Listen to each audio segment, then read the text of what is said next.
ആത്മാവിൻ്റെ കലയാണ് നാടകം. മനുഷ്യൻ്റെ മുഖത്ത് നോക്കി സത്യം പറയുന്ന കല. ഇന്ന് കൊള്ളയും കൊള്ളയൊപ്പും ആക്രമണങ്ങളും പെരുകിക്കൊണ്ടിരിക്കുന്ന ഈ കാലഘട്ടത്തിൽ നമ്മൾ പലപ്പോഴും പ്രതികരിക്കാൻ മറന്നുപോകുന്നു.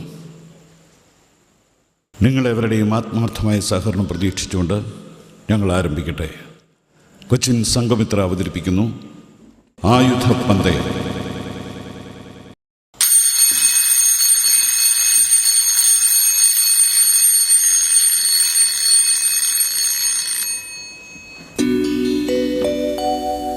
ഉത്തിഷ്ഠത ജാഗ്രത പ്രാപ്യവരാ നിബോധിത.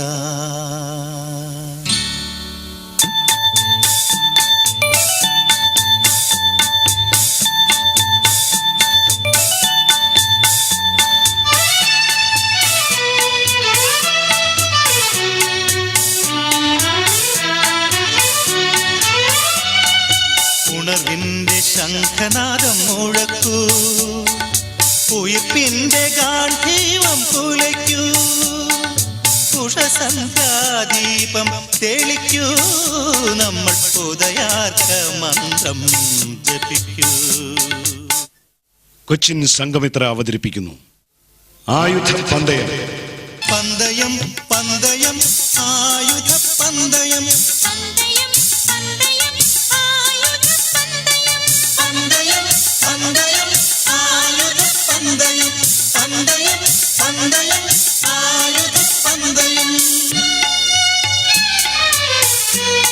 നാടകരചന രാജൻ കിഴക്കനേല. ഗാനങ്ങൾ ചാത്തന്നൂർ മോഹൻ. സംഗീതം ഫ്രാൻസിസ് വലപ്പാട്.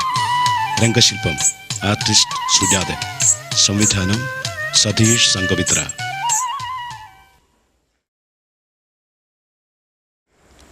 മാന്യരെ, ചരിത്രപ്രസിദ്ധമായ ദേവപുരിമണയും 101 ഏക്കർ പറമ്പും വിൽപ്പനയ്ക്ക്. താല്പര്യമുള്ളവരിൽ നിന്നും കൊട്ടേഷൻ സ്വീകരിച്ചുകൊള്ളുന്നു. കൂടുതൽ തുകയ്ക്കുള്ള കൊട്ടേഷൻ സ്വീകരിക്കുന്നതും ആയവർ തമ്മിലുള്ള ലേലം വിളിയിൽ കൂടുതൽ തുക ലേലം വിളിക്കുന്നയാളിന് മണയും പറമ്പും വകയിരുത്തി കൊടുക്കുന്നതുമാകുന്നു എന്ന് ദേവേന്ദ്രൻ ഭട്ടതിരിപ്പാടിന് വേണ്ടി കരുണാകര കമ്മത്ത് ഒപ്പ്. ഇപ്രകാരം നമ്മുടെ പരസ്യം കണ്ടെത്തിയിരിക്കുന്ന എല്ലാവർക്കും കരുണാകര കമ്മത്തിന്റെ നമസ്കാരം. കമ്മത്ത്, എന്താകുന്നു? ലേലത്തിന് സമയമായോ? ആയിക്കൊണ്ടിരിക്കുന്നു. പാർട്ടികളൊക്കെ എത്തിയോ? എത്തിക്കൊണ്ടിരിക്കുന്നു. എങ്കിലും ഇനി വൈകിക്കണ്ട.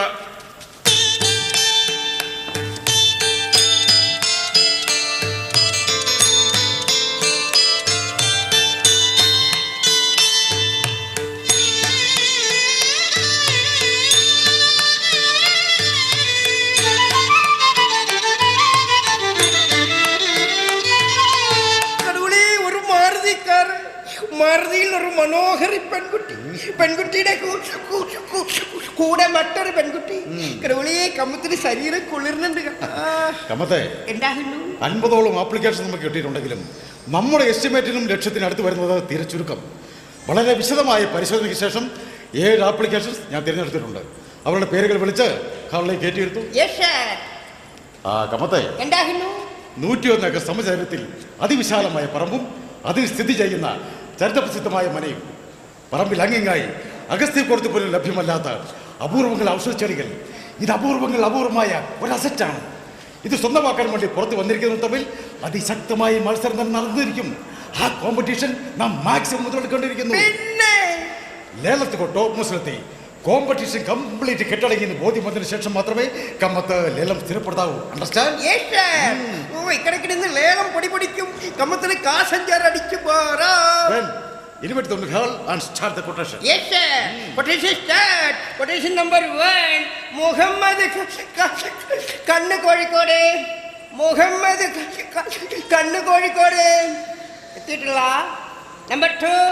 ദാമോദരപ്പതു വാളി കാസർഗോഡ്. ദാമോദരപ്പതു വാളി കാസർഗോഡ്. ഇല്ല. നമ്പർ 3. തൊലിക്കട്ടി തോമാച്ചൻ. തൊളിക്കട്ടി തോമാച്ചൻ. തൊഴിക്കട്ടി തോമാച്ചനല്ല ഇഷ്ടം. പിന്നെ? തൊഴിക്കോട് തോമാച്ചൻ മുതലാളി. ഞാൻ അദ്ദേഹത്തിന്റെ പിയെ കോത്താഴത്ത് കൊച്ചു പറയും. ഇരിക്കാം. ആ ഒന്നിറുക്കിയിട്ടൊക്കെ ചെന്നാൽ മതിയത്. ഏ. മുതലാളി പ്രത്യേകം പറഞ്ഞിട്ടുണ്ട്. ദേ ഒരു 25 ലക്ഷം രൂപ റൊക്കം അവർ എണ്ണിത്തരും. ഈ മോന ഒന്ന് ഒതുക്കി തരാമോ? ഏത് മോണ? ഈ വിൽക്കാനിട്ടിരിക്കുന്ന മോനയെ. എടോ ഇത് മോണയല്ലടോ, ഏ. മണ മണ. ആ മോനയല്ല മനയാണല്ലേ. മന മന. ആ, എന്ത് കുന്തമായാലും ശരി തോമാച്ച മുതലാളിക്ക് ഇത് വാങ്ങിയിട്ട് വേണം നമ്മുടെ കൽപ്പവാണി സ്റ്റൈല് ഒരു കള്ള് ഷാപ്പും പിന്നെ കേബിൾ ഡാൻസ് പറഞ്ഞാൽ എന്തൊക്കെ ഡാൻസ്? കേബിൾ ഡാൻസ് എന്ന് മനസ്സിലായില്ല? ഇല്ല. കമ്മത്തിന് ശരീരം പെരുത്ത് പറഞ്ഞു കേട്ടാ. അപ്പൊ അത് കമ്മത്ത് നേരിട്ട് കണ്ട എന്തായിരിക്കും അവസ്ഥ? ദേ ഇത് മുതലാളിന്റെ പേര് ഉറപ്പിച്ചു കഴിഞ്ഞാൽ കമ്മത്തിന് 10,000 രൂപ കമ്മീഷൻ, പിന്നെ ഡെയിലി കണ്ണും കേബിൾ ഡാൻസ് ഫ്രീ എന്ന് ഫ്രീ. അപ്പൊ നമ്മുടെ അധികം ബുദ്ധിമുട്ടണമെന്നില്ല. അതിന് തരം പോലെ അങ്ങോട്ട് ചെയ്താൽ മതി. ഇരിക്കാം. ലേശം വിക്കുണ്ടല്ലേ? ലേസം സട്ടുണ്ടല്ലേ? നമ്പർ 4 ഭാസ്കർ റെഡ്ഡിയാർ കൊള്ളാം. ഭാസ്കർ റെഡ്ഡിയാർ കൊള്ളാം. അവരാരും വന്നിട്ടില്ല ഇഷ്ട. ഇല്ല. നമ്പർ 5 കടൂളി. അടുത്തത് മാറുതിക്കാരി വന്ന പെൺകുട്ടിയാകുന്നു. Gayatri Devi from Kanyakumari. Gayatri Devi from Kanyakumari.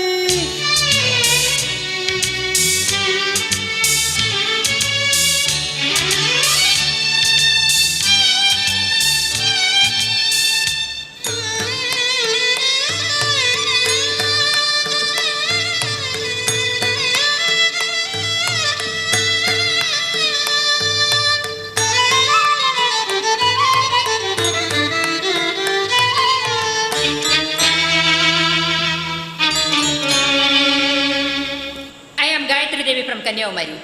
She is my elder sister, Gayatri Devi. I am Karnagara Kamat and Devpuri Mana is my manager. Devpuri Mana നിങ്ങളുടെ മാനേജറാണല്ലേ? No, നമ്മൾ ദേവപുരി മണിയുടെ മാനേജർ ആകുന്നു. Oh, I see. Nice meeting you. നമുക്ക് പെരുത്ത സന്തോഷമായി പോയി കേട്ടാ. നമ്മുടെ ഭാര്യ പോലും നമ്മളെ ഇങ്ങനെ പിടിച്ച് കുളിക്കിട്ടില്ല. സമ്മത്തിന് ഒരു മാസത്തേക്ക് കുശാലായി.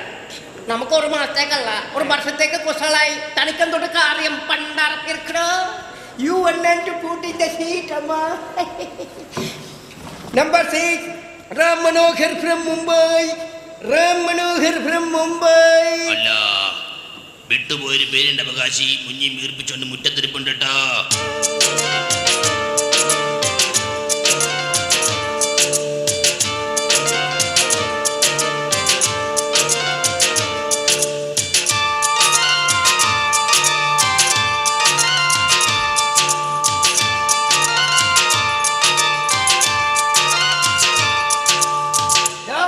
ഇവിടെ ഇപ്പൊ കച്ചവടത്തിനൊന്നും നേരമല്ല.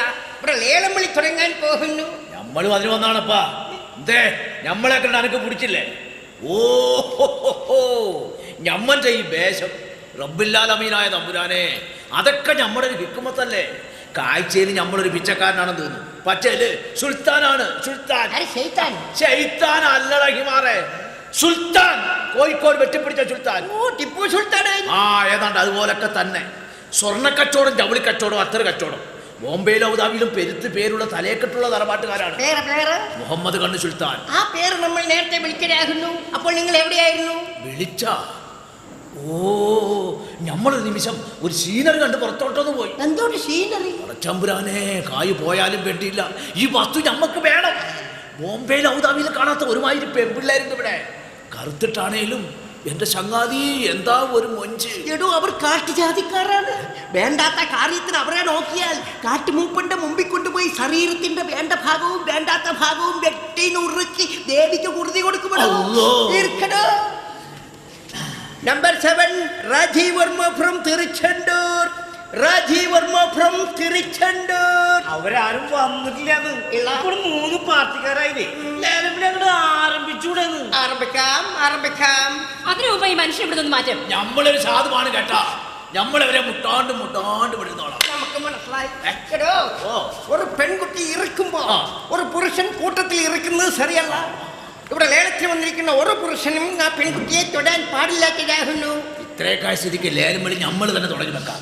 മുഹമ്മദ് കണ്ടു സുൽത്താൻ 35 ലക്ഷം രൂപ ഒരു തരം. ലേലം താൻ വിളിക്കണ്ട, നമ്മൾ വിളിച്ചോളാം. മുഹമ്മദ് കണ്ണി ഷെയ്ത്താൻ 35 ലക്ഷം രൂപ. ശൈത്താൻ അല്ലടാ ഹിമാറേ, സുൽത്താൻ. സുൽത്താനെങ്കിൽ സുൽത്താൻ 40 ലക്ഷം രൂപ. 40 ലക്ഷം രൂപ ഗായത്രി ദേവി. 41 ലക്ഷം രൂപ. 41 ലക്ഷം രൂപ സ്വാധീനില്ലേ ലേലം വിളി ഞാനങ്ങൾ നടത്താണ്. നമുക്കങ്ങനെ സ്വാധീനമില്ലാത്ത പലതും ഉണ്ട്. അതൊക്കെ തന്നെ ഏൽപ്പിക്കാൻ പറ്റുമോ? പണ്ടാണ് ഇരിക്കണോ? 45 ലക്ഷം രൂപ. 45 ലക്ഷം രൂപ ഷെയ്ത്താൻ. ഷെയ്ത്താൻ 45 ലക്ഷം രൂപ. 45 ലക്ഷം രൂപ ഷെയ്ത്താൻ. 50 ലക്ഷം രൂപ. സുമ്മാതിരി ഷെയ്ത്താനെ 50 ലക്ഷം രൂപ ഗായത്രി ദേവി. 50 ലക്ഷം രൂപ ഗായത്രി ദേവി. 50 ലക്ഷം രൂപ. 50,100,000 രൂപ. കമാൽ, വെറും ചീപ്പ് വിലയ്ക്ക് ലേലം വലിച്ചു നീട്ടാനാണ് പാവമെങ്കിൽ സഹകരിക്കാൻ ബുദ്ധിമുട്ടുണ്ട്. ഈ പെൺകൊച്ചുങ്ങളുടെ അഭിപ്രായത്തോട് നമ്മൾ യോജിക്കണം. ബാപ്പുവാ. സെയ്ത്താനെ, അത് മാലാകിന് 5 രൂപ വീതം കൂട്ടി വിളിച്ചാൽ മതി എന്നാണ് മുതലാളി പറഞ്ഞിരിക്കുന്നത്. ഇവിടെ ഷെയ്ത്താനും ഗായത്രി ദേവിയും കൂടെ സാക്ഷാൽ പേട്രിയേറ്റ് തൊടുത്ത് പിടിപ്പോഴാ തന്റെ ഒരു മുടിഞ്ഞ സ്കർട്ട് 1 ലക്ഷം രൂപയിൽ കുറഞ്ഞ് വിളിക്കാൻ പാടില്ലാത്തതാകുന്നു. എന്നാ ഈ ലേലത്തിൽ ഞാൻ അങ്ങ് പങ്കെടുക്കുന്ന ശവി. വലിയ ഉപഹാരം. 60 ലക്ഷം രൂപ. 60 ലക്ഷം രൂപ. 60 ലക്ഷം രൂപ ഷെയ്ത്താൻ. ഷെയ്ത്താൻ പിടിവിടില്ല. 60 ലക്ഷം രൂപ. 60 ലക്ഷം രൂപ ഷെയ്ത്താൻ. ഒരു തരം 65 ലക്ഷം രൂപ. ചുമ്മാതിരി ഷെയ്ത്താനെ 65 ലക്ഷം രൂപ ഗായത്രി ദേവി. 65 ലക്ഷം രൂപ. ഈ മണ ദുബായിക്ക് തന്നുവിടില്ല എന്ന് പറഞ്ഞുകൊണ്ട് 65 ലക്ഷം രൂപ. 65 ലക്ഷം രൂപ ഗായത്രി ദേവി. 70 ലക്ഷം രൂപ. 70 ലക്ഷം രൂപ ഗായത്രി ദേവിക്ക് മണ തരില്ല എന്ന് പറഞ്ഞുകൊണ്ട് 70 ലക്ഷം രൂപ ഷെയ്ത്താൻ. ഷെയ്ത്താൻ 70 ലക്ഷം രൂപ. 70 ലക്ഷം രൂപ ഷെയ്ത്താൻ.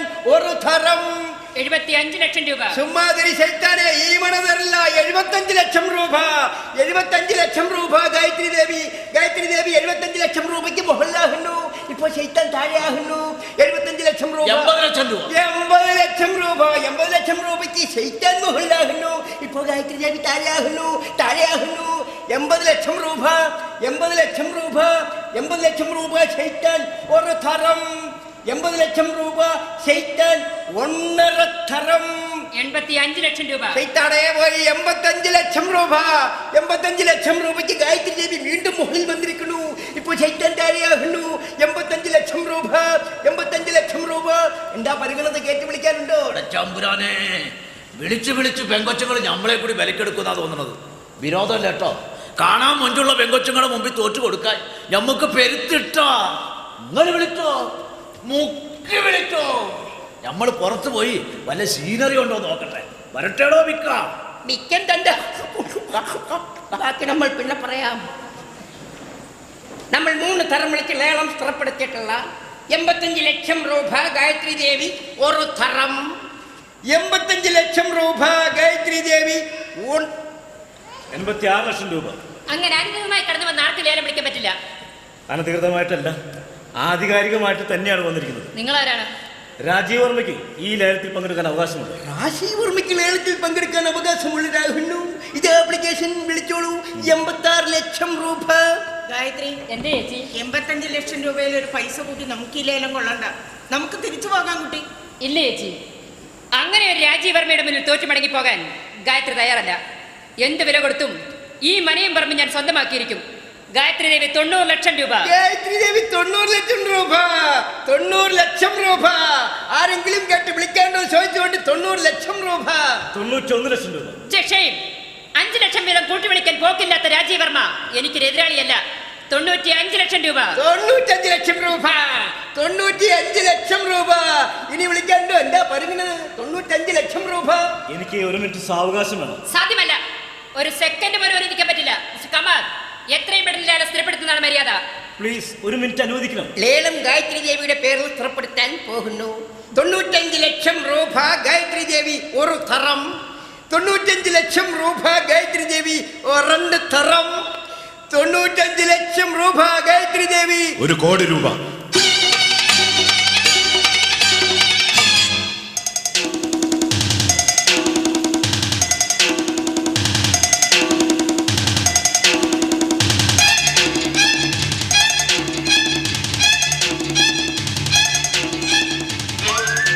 സോറി, എൻ്റെ പ്ലെയിൻ ലേറ്റ് ആയതുകൊണ്ട് കൃത്യസമയത്ത് എത്തിച്ചേരാൻ കഴിഞ്ഞില്ല. I am Rajeev Varma from Tiruchendur. അട്ടെ, ഈ ലേലത്തിൽ എന്നോട് ഏറ്റുമുട്ടുന്ന പ്രധാന കക്ഷി ആരാണ്? ഈ നിൽക്കുന്ന miss Gayatri Devi from Kanyakumari. Wonderful. ഉദയവും അസ്തമയം ഒരുപോലെ കാണാൻ കഴിയുന്ന നാടാണല്ലോ കന്യാകുമാരി. എന്താ ഏറ്റുമുട്ടുന്നുണ്ടോ? ഉണ്ട്. നാരായണൻകുട്ടി, ഒരു മാൻപേടയ്ക്ക് സിംഹവുമായി ഒന്ന് കൈയടിക്കാൻ മോഹം. സഹതാപമോർത്ത് സിംഹം പിന്തിരിഞ്ഞാൽ മാൻകുട്ടി അതിനെ ഭീരത്തൊന്ന് വ്യാഖ്യാനിക്കും. വളരെ സർ. ചോദിച്ചില്ല. ലാഭവും നഷ്ടമൊന്നും നോക്കണ്ട, തുകയും കാര്യമാക്കണ്ട, ഇഷ്ടം പോലെ കൂട്ടി വിളിച്ചോളൂ. ശരി സർ.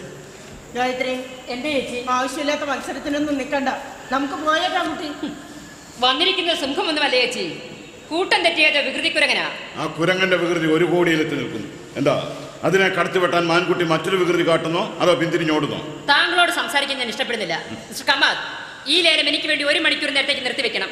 എനിക്ക് ചേച്ചിയുമായി ചിലത് ആലോചിക്കാനുണ്ട്. നോ, ഒരു സെക്കൻഡ് പോലും അനുവദിക്കാൻ സാധ്യമല്ല. ധൈര്യമുണ്ടെങ്കിൽ കൂട്ടി വിളിക്കുക, ഇല്ലെങ്കിൽ 1 കോടി രൂപയ്ക്ക് ലേലം എന്റെ പേരിൽ സ്ഥിരപ്പെടുത്തുക. കമാൽ. കരുളേ, രണ്ടാളും കൂടെ നമുക്കിട്ട് രാസായുധം പ്രയോഗിക്കൂ.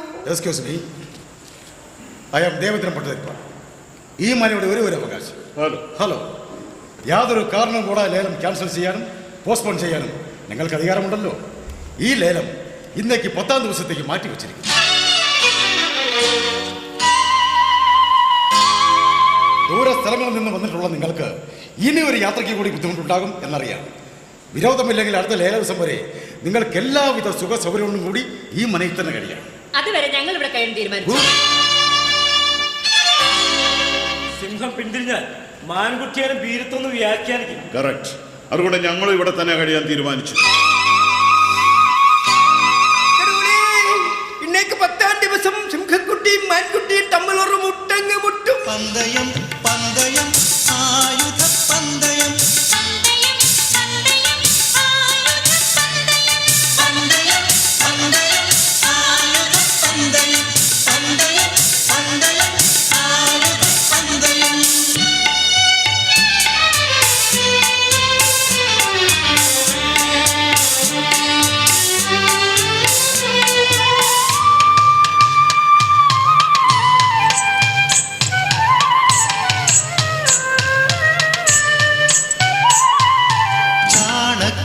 തന്ത്രങ്ങൾ മെനയുന്നു, ചാവേ പടകളൊരുങ്ങുന്നു, സ്വപ്നങ്ങൾ വിൽക്കുന്നു, സ്വന്തങ്ങൾ തേങ്ങുന്നു, മനുഷ്യൻ മനുഷ്യനെ വിലപേശുന്നു.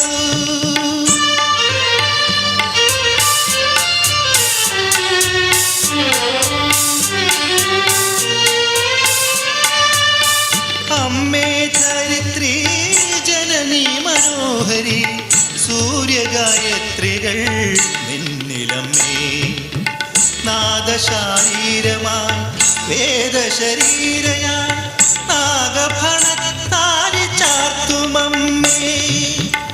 നിന്റെ സ്നേഹാർദ്രമാം പൈമ്പാൽ കുടിച്ചവർ നെഞ്ചകം വെട്ടിപ്പിളർന്നു മാറ്റാൻ, നെഞ്ചകം വെട്ടിപ്പിളർന്നു മാറ്റാൻ.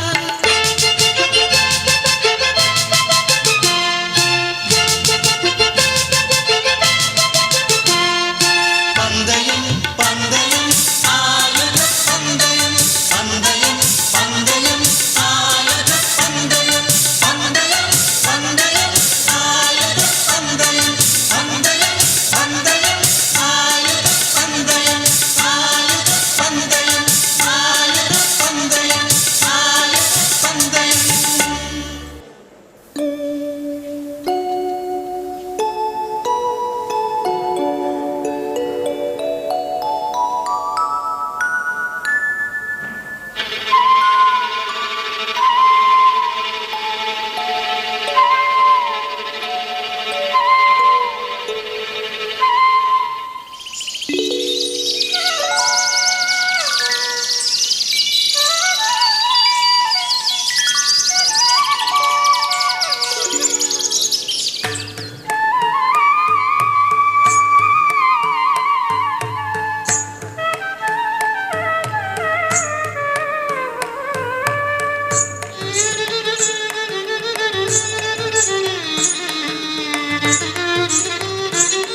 ഒരാൾ കമ്പി വലിച്ച് നെഞ്ചിയെ പറപ്പിക്കുമ്പോ മറ്റൊരാൾ കയ്യെ പറപ്പിക്കുന്നു, പിന്നൊരാൾ മസിലിയെ പറപ്പിക്കുമ്പോ കമ്മത്ത് കണ്ണു പെരുപ്പിക്കും. സർസനാണ് സർസനാണ്.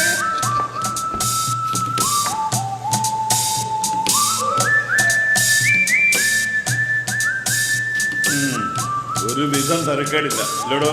എന്താ ചായ ചായ. പിന്നെ വെള്ള സേവയും കണക്കിന് ചേർത്തിട്ടുണ്ട്. കടുപ്പ് അല്പം കൂടുതലാണ്, എന്നാലും എനിക്ക് ഇഷ്ടപ്പെട്ടു. പഞ്ചസാര അല്പം കൂടുതലാണെന്ന് തോന്നുന്നു.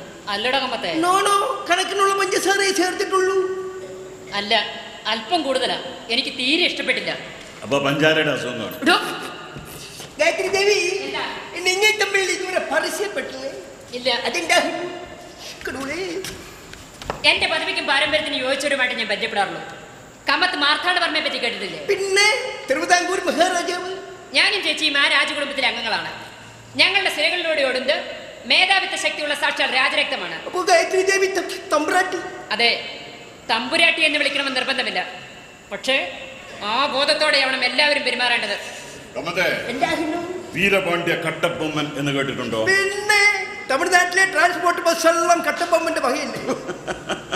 ആ, ഞാൻ പുള്ളിക്കാരന്റെ സ്വന്തം അനന്തരവനാണ്. നേരെ ഇത്രയധികം ബസ്സുള്ള ആളിന്റെ അനന്തരവനായതുകൊണ്ടായിരിക്കാം എന്റെ ശരീരത്തിൽ ഓടുന്ന രക്തമല്ല, സാക്ഷാൽ ഡീസലാണ്. ഡീസലാ? ഇപ്പൊ രക്തത്തിനാണോ ഡീസലിനാണോ ഡിമാൻഡ് കൂടുതലുള്ളത്? ഡീസലിന്.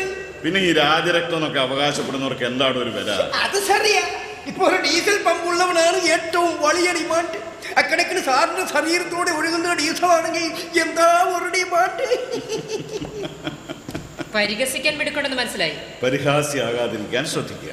ഇതൊന്നും കേട്ട് തളർന്ന് ലേലത്തിൽ നിന്നും പിന്മാറി മടങ്ങിപ്പോകുന്ന പ്രശ്നമില്ല.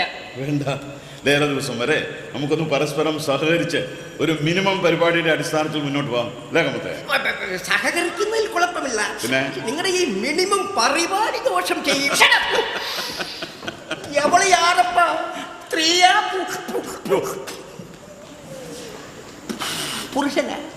ആ സംശയം എനിക്ക് കൊണ്ടിടും. ഏതോ സങ്കരവർഗമാകാനാണ് സാധ്യത. സാറേ, ലേലം കേട്ടി വിളിച്ച് മണയും പറമ്പും സാർ സ്വന്തമാക്കണം. ഗായത്രി ദേവിക്ക് വിട്ടുകൊടുക്കരുത്. കമ്മത്തിന് ഈ ലേലത്തിൽ എന്താ പങ്ക്? നമുക്ക് കമ്മീഷൻ ആകും. 10% കമ്മീഷൻ. അതായത് 1 ലക്ഷം രൂപയ്ക്ക് 10,000 രൂപ. അപ്പൊ 1 കോടി രൂപയ്ക്ക് 10 ലക്ഷം രൂപ കമ്മീഷൻ. അത് ശരി. വെറുതെ അല്ല കമ്മത്തി അവിടെ ഇവിടെയും കയറി ഓരോ തിരിവെച്ചിട്ട് പോകുന്നല്ലേ? രാജീവ് സാർ നമുക്ക് കുത്തിയതാകുന്നു. എന്താകുന്നു? കുത്തിയതാകുന്നു. കഷ്ടം. കമ്മത്തിന് ഈ കായും പൂവും തായും മാത്രം വിൽക്കുമല്ലേ? പിന്നെ അത് നമുക്ക് സന്മനാ ഉള്ളതാകുന്നു. നമ്മളെ പ്രസവിച്ച് പാളയിലിട്ടപ്പോൾ നമ്മൾ 2 വെക്ക് പാള കീറിപ്പോയി കേട്ടാ. അപ്പൊ പെറ്റ ഉടനെ പാള കീറിയ പാർട്ടിയാ കമ്മത്ത്. പിന്നെ അവിടുന്ന് നമുക്ക് അറിവായപ്പോൾ നമ്മളെ ആസ്പത്രിയിൽ കൊണ്ടുപോയി. ഡോക്ടർ പരിശോധിച്ചിട്ട് പറഞ്ഞു നമുക്കൊരു നരമ്പിന്റെ ട്രബിളാണ്. അതിനൊരു ഓപ്പറേഷൻ നടത്തി. അപ്പൊ വിക്ക് മാറി. പക്ഷെ മറ്റൊരു ട്രബിള്. എന്ത് ട്രബിള്? നമുക്ക് മൂത്രം പോണില്ല. അതിന് വീണ്ടും ഒരു ഓപ്പറേഷൻ നടത്തും. അപ്പൊ മൂത്രം പോയി. പക്ഷെ വിക്ക് വീണ്ടും കമ്മത്തെ ആ രണ്ടാമത്തെ ഓപ്പറേഷനിൽ മറ്റൊരു ട്രബിൾ ആയിരുന്നെങ്കിൽ കമ്മത്തിന് കുറെ കൂടെ യോജിച്ചേനെ. അതെന്താകുന്നു? ഈ വിൽക്കുന്ന ഭാഗത്തൂടെ മൂത്രം പോകണമായിരുന്നു. ഗായത്രി ദേവി, ഗായത്രി ദേവി, ഗായത്രി ദേവി, ലേലം കേട്ടി വിളിച്ച് മണയും പറമ്പും ഗായത്രി ദേവി സ്വന്തമാക്കണം. വർമ്മസാറിന് വിട്ടുകൊടുക്കരുത്. എടോ കമ്മത്തെ, അയാളുടെ ലക്ഷ്യം മനയും പറമ്പ് സ്വന്തമാക്കുകയല്ല, മറ്റെന്തോ ആണ്. കമ്മത്ത് ശ്രദ്ധിച്ചിട്ടുണ്ടോ? അയാളുടെ നോട്ടവും ഭാവവും ചലനങ്ങളുമെല്ലാം ഒരു കൊള്ളക്കാരൻ്റെതാണ്. ഏതോ അതോ ലോകത്തു നിന്നും കുറെ കൊള്ളമുതലുമായി രക്ഷപ്പെട്ട പിടികിട്ടാ പുള്ളിയാണോ എന്ന സംശയമുണ്ട്. താൻ ആ ദേവേന്ദ്ര ഭട്ടതിരിപ്പാടിനോട് പറഞ്ഞ് എത്രയും പെട്ടെന്ന് അയാളെ പായ്ക്കേണ്ട ഉത്തമം. അല്ലെങ്കിലേ കമ്മത്താണല്ലോ രാത്രിയിൽ മനയിൽ കാവൽ കിടക്കുന്നത്. കള്ളനും ദുഷ്ടനും കൊലപാതകയും ഒക്കെ ആദ്യം കൈവയ്ക്കുന്നത് കാവൽക്കാരനെ ആയിരിക്കും.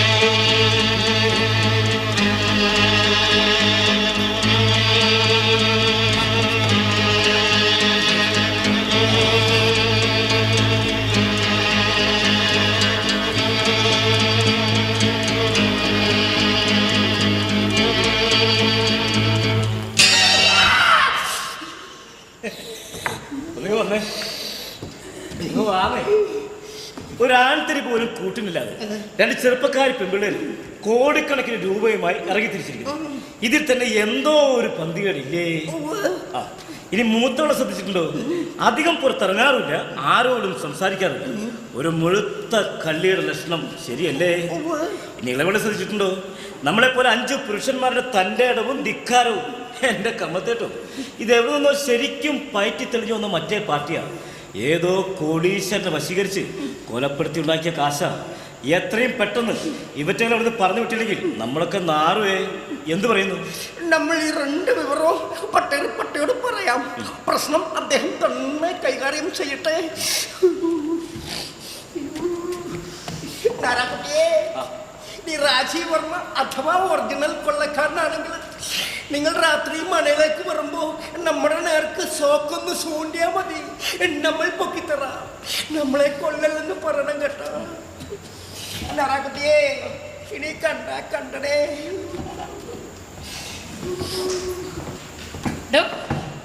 രാജീവ് വർമ്മയുടെ ഡ്രൈവറല്ലേ? അതെ. എന്റെ കാർ സ്റ്റാർട്ട് ആകുന്നില്ല, താനും നോക്കിയേ. ഞാൻ സാധാരണ ഓടിച്ചുകൊണ്ടിരിക്കുന്ന വണ്ടിയെ സ്റ്റാർട്ടാക്കാറ്. കാണുന്ന വണ്ടി ഒന്ന് കയറി സ്റ്റാർട്ടാക്കരുതെന്ന് എന്റെ ബോസ് പ്രത്യേകം പറഞ്ഞിട്ടുണ്ട്. താനും തന്റെ ബോസിനെ പോലെ തികഞ്ഞ അഹങ്കാരിയാണല്ലോ. പിന്നെ അഹങ്കാരം ഉണ്ടെങ്കിലല്ലേ നമ്മൾ തമ്മിലൊന്ന് ബാലൻസ് ചെയ്യും. Shut up. എന്റെ ബോസിനോട് ചോദിച്ച് അനുവാദം വാങ്ങിത്തരാമെങ്കിൽ വണ്ടി സ്റ്റാർട്ടാക്കുന്ന കാര്യം ഞാൻ തന്റെ ബോസിനോട് അനുവാദം ചോദിക്കാൻ വേറെ ആള് നോക്കണം. എന്നാ വണ്ടി സ്റ്റാർട്ട് ചെയ്യാനും വേറെ ആളെ നോക്കണം. ആകെ ബോർ ഏർപ്പാടായല്ലോ. ഇനിയിപ്പോ എന്താ ഒന്ന് ചെയ്യുക? അപ്പോഴേ നല്ലൊരു വണ്ടിയാണെങ്കിൽ നല്ലൊരു ഡ്രൈവറും ആവശ്യം. അല്ലാതെ ഈ രാജരക്തം ഓടുന്ന കൈയാണെന്നും പറഞ്ഞ് കീ തിരിച്ചാലൊന്നും വണ്ടി സ്റ്റാർട്ടാകത്തില്ല. പെണ്ണിന് തൻ്റെയോ അഹങ്കാരമോ ആവശ്യത്തിലധികമായാൽ ഇതുപോലെ ചില ചമ്മലുകളൊക്കെ ഉണ്ടാവും. First warning. ഹലോ, അല്ല നമ്മൾ തമ്മിലൊന്നും പരിചയപ്പെട്ടില്ലല്ലോ. കൂടെയുള്ള ആ സ്ത്രീ ഗായത്രിക്ക് ആരാണ്? കന്യാകുമാരിയിൽ നിന്നും ഇത്ര ദൂരം യാത്ര ചെയ്ത് വന്ന് ഈ വനപ്രദേശത്ത് ഒറ്റപ്പെട്ട് ഭാർഗവീ നിലയം പോലെ സ്ഥിതി ചെയ്യുന്ന ഈ മനം വിലയ്ക്ക് വാങ്ങണമെന്ന് നിങ്ങൾക്ക് തോന്നാൻ എന്താ കാര്യം? അത്തരം സ്വകാര്യതകളൊന്നും മഞ്ഞിൽ അറിയിക്കാൻ ഞാൻ ഇഷ്ടപ്പെടുന്നില്ല. ഒന്ന് നിൽക്കപ്പോ. നിങ്ങൾക്ക് ഇപ്പൊ എന്താ വേണ്ടത്? ഇതൊരു വല്ലാത്ത ശല്യമായിരുന്നു. ന്യൂസൻസ്. ഇപ്പൊ എന്റെ പേര് മാറ്റി ജോൺസൺസ് എന്നാക്കിയത്. പത്രത്തിലൊരു പരസ്യം കണ്ട് വ്യത്യസ്ത നാടുകളിൽ നിന്ന് നമ്മൾ എത്തിച്ചേർന്നിരിക്കുന്നു. മനസ്വന്തമാക്കുക എന്ന മത്സരബുദ്ധി അല്ലാതെ നമുക്ക് മുൻ പരിചയമോ മറ്റു പൂർവ്വ വൈരാഗ്യങ്ങളോ ഒന്നുമില്ല. പിന്നെന്താ ഗായത്രിക്ക് എന്നോട് ഇത്ര ദേഷ്യം? നിങ്ങൾ പുരുഷനായതുകൊണ്ട്. ഇനിയിപ്പോ പെണ്ണാകാൻ പറ്റുമോ? നിങ്ങൾ ഉൾപ്പെടുന്ന പുരുഷവർഗത്തെ മുഴുവൻ എനിക്ക് വെറുപ്പാണ്, പുച്ഛമാണ്. അപ്പൊ വിവാഹം? വിവാഹം ഭർത്താവ് സ്ത്രീയുടെ സംരക്ഷകൻ, അതെ, കാണപ്പെട്ട ദൈവം. നിങ്ങളെപ്പോലുള്ള പുരുഷവർഗം സ്വാർത്ഥ ലാഭത്തിന് വേണ്ടി എഴുതി പിടിപ്പിച്ച ആത്മാർത്ഥതയില്ലാത്ത വാക്കുകൾ. നിങ്ങൾക്കൊക്കെ സ്ത്രീ ഒരു ഉപകരണം മാത്രമാണ്. മാംസദാഹം തീർക്കാനും മറ്റാനുകൂല്യങ്ങൾ നേടിയെടുക്കാനുമുള്ള വില കുറഞ്ഞ ഉപകരണം. ഇതാരോ പറ്റിച്ചു വിട്ട കേസ് കേട്ട. അല്ല, നിങ്ങൾ സ്ത്രീകൾ ഇക്കാര്യത്തിൽ ഒട്ടും മോശമൊന്നുമല്ല. ഭർത്താവ് നിങ്ങൾക്ക് ഉപകരണം മാത്രമല്ല, ഉദ്യോഗസ്ഥൻ കൂടിയാണ്. സാരി വാങ്ങാനും സായാഹ്ന സവാരി നടത്താനുള്ള ഉദ്യോഗസ്ഥൻ. ഇനി സായാഹ്ന സവാരി 2 വീലറിലാണെങ്കിലോ ഭർത്താവ് മുൻപിലിരുന്ന് ശ്രദ്ധിച്ച് വണ്ടി ഓടിക്കുമ്പോൾ ഭാര്യ പുറകിലിരുന്ന് കാണുന്നവനൊക്കെ ലൈനടിക്കും. ഇനി ഭർത്താവ് എങ്ങാനും അറിയാതൊരു പെൺകുട്ടിയെ ഒന്ന് നോക്കിപ്പോയാൽ ഭാര്യ പുറകിലിരുന്ന് ഗർജിക്കും. ഇത് തന്നെ, ഇതുപോലൊക്കെ തന്നെ. അപ്പൊ ഇതൊക്കെ അറിയാല്ലേ? അറിയാം. എല്ലാം അറിയാവുന്ന സ്ഥിതിക്ക് നമ്മൾ പരസ്പരം ഒന്ന് പരിചയപ്പെടുന്നത് എന്തുകൊണ്ടെന്നല്ലതാ? എന്തോ നമ്മൾ പരസ്പരം ഒന്ന് പരിചയപ്പെടുന്നതുകൊണ്ട് എന്തുകൊണ്ട് നല്ലതാണ്. അങ്ങനെ പരസ്പരമുള്ള പരിചയപ്പെടലൊന്നും വേണ്ട. വേണ്ട. അങ്ങനെ മനസ്സ് സ്വന്തമാക്കുന്ന കാര്യത്തിൽ ഒരു അഡ്ജസ്റ്റ്മെന്റും വേണ്ട. വേണ്ട. അഡ്ജസ്റ്റ് ചെയ്യാൻ വന്നിരിക്കുന്നു. അങ്ങോട്ട് വന്നേരെ. അങ്ങോട്ട് വരാം. അതാ പുതിയ ട്രെൻഡ്. എന്തിനാ സമയം കളയുന്നത്? ഇപ്പോഴേ കയറി ആ പെണ്ണിനെ വിവാഹം ആലോചിക്കേണ്ട വല്ല കാര്യമുണ്ടോ? നിലം ശരിക്കും ഉഴുതു മറിച്ചിട്ട് വേണം സാറ് വിത്തിറക്കാൻ. എടാ, അതിന് നിലമൊന്ന് വിട്ടു തരണ്ടേ?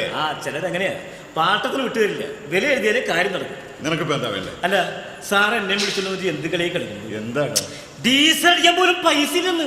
ഒന്ന് പതുക്കെ പറയടാ. ഞാൻ വലിയ കോടീശ്വരനാണെന്നാ ഇവിടെ എല്ലാരും ധരിച്ചു വെച്ചിരിക്കുന്നത്. ഒരു കോടീശ്വരൻ ദാ വന്നു, ദേ പോയി. എന്റെ സുഹൃത്തിന്റെ കാറ് 3 ദിവസത്തെ അവധിക്കെന്ന് പറഞ്ഞാൽ ഞാൻ കൊണ്ടുവന്നിരിക്കുന്നു. ഇവൻ ആയിരിക്കും. സമയത്തിന് കാർ എത്തിച്ചില്ലെങ്കിൽ അവൻ പരാതിപ്പെട്ട പോലീസൂടെ എത്തും. പിന്നെ നമ്മുടെ സകല പൂച്ചും പൊളിയിട്ടോ. അറിയാമടാ, പക്ഷെ ലക്ഷ്യത്തിലെത്താനുള്ള ഒരു വഴിയും കാണുന്നില്ല. ഇനിയിപ്പോ എന്താ ചെയ്യുക? സാർ ഒരു കാര്യം ചെയ്യും, ആ പെൺപിള്ളേരോട് സാറിന്റെ എല്ലാ സത്യാവസ്ഥകളും തുറന്നങ്ങളെ പറയാം. ഒരുപക്ഷെ സാറിനെ അവർ സഹായിച്ച വേണ്ടല്ലേ? വേണ്ട. എടാ, പെണ്ണിനോടും രാഷ്ട്രീയക്കാരോടും ഒരു രഹസ്യവും പറയാൻ പാടില്ലെന്ന്. വരട്ടെ, എന്തെങ്കിലും ഒരു വഴി കാണാതിരിക്കോ? തൽക്കാലം നീ പോയി ഡീസൽ അടിച്ചോണ്ട്. ഇതെന്തോ 100 രൂപയോ? 100 രൂപയ്ക്കുള്ള അടിച്ചാൽ മതി. അപ്പം എനിക്ക് ഡീസൽ അടിക്കണ്ടേ? എടാ, ഒന്ന് വേഗം പോടാ. ഡീസലിന് വില കൂടുതൽ.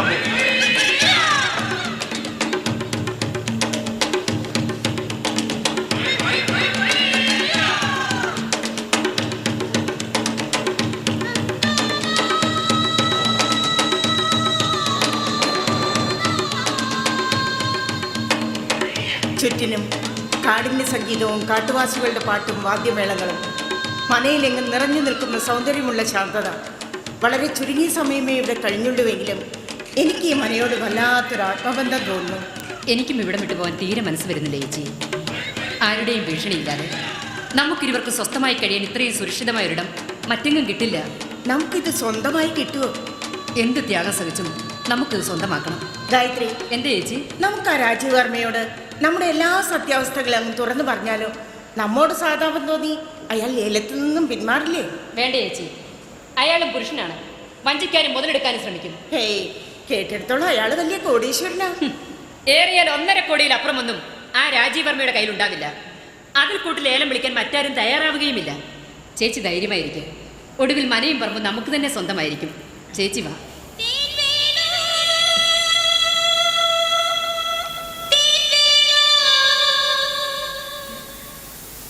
ശുദ്ധமான ശക്തിமான തുമ്പിത്തേൻ വീണു.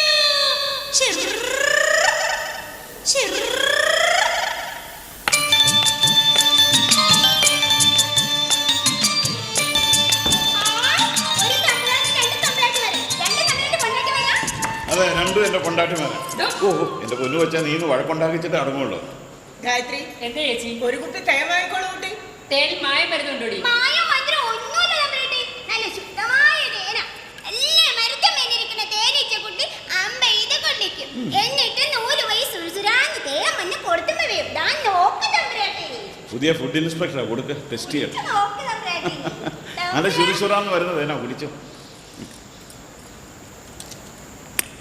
എങ്ങനെ ഇരിക്കുന്നു തമ്പുരാ എന്റെ തേൻ? ഓ, ഭയങ്കരം. പല സൈസ് തേനും കുടിച്ചിട്ടുണ്ട്, ഈ സൈസ് ആദ്യമായിട്ട്. തമ്പുരാനെ, തമ്പുരാട്ടിമാർക്ക് വെള്ളറും കൂടി മേടിച്ചു കൊടുക്ക്. ചൂട് പച്ചുമ്പോ അല്ലെങ്കിൽ വെള്ളറ് കളിക്ക് കുടിച്ചാ തമ്പുരാട്ടിമാർക്ക് ഗർഭരക്ഷക്ക് നല്ലതാ. എന്റെ തേനും വേണ്ട, വെള്ളറും വേണ്ട. ചേച്ചി വന്നേ. തേൻ വാങ്ങിക്കോളൂ കുട്ടി. വേണ്ട, അവളുടെ വർത്തമാനം കേട്ടില്ലേ? സംസ്കാരമില്ലാത്ത അല്ല, വർത്തമാനം. കാശില്ലെങ്കിൽ പറഞ്ഞ് ഞാൻ കൊടുക്കാം. ഓ, തമ്പുരാട്ടി വലിയ കുറുമ്പ് കണ്ടില്ലേ? തമ്പുരാൻ എന്താ വേണ്ട? തേൻ വേണോ, വെള്ളറ് വേണോ, കല്ലറിഞ്ഞ് വേണോ? എന്റെ കൊച്ചേ, ഇതിലപ്പുറം നീ ഒന്നും തരണ്ട. വലപ്പോഴൊക്കെ ഈ വഴി ഒന്ന് വരണം കേട്ടോ. അട്ട് എന്താ നിന്റെ പേര്? തുണ്ടരി. എന്തരി? തുണ്ടരി. ഓ, സുന്ദരി. നല്ല പേരാണല്ലോ. നല്ല പേരാ, നേരെ പഠിപ്പിച്ച മാഷ് പറഞ്ഞു. അത് ശരി. ഈ കയ്യമ്മ വളച്ചിട്ട് മിന്നുന്ന സാധനം ഇതിന് തരും.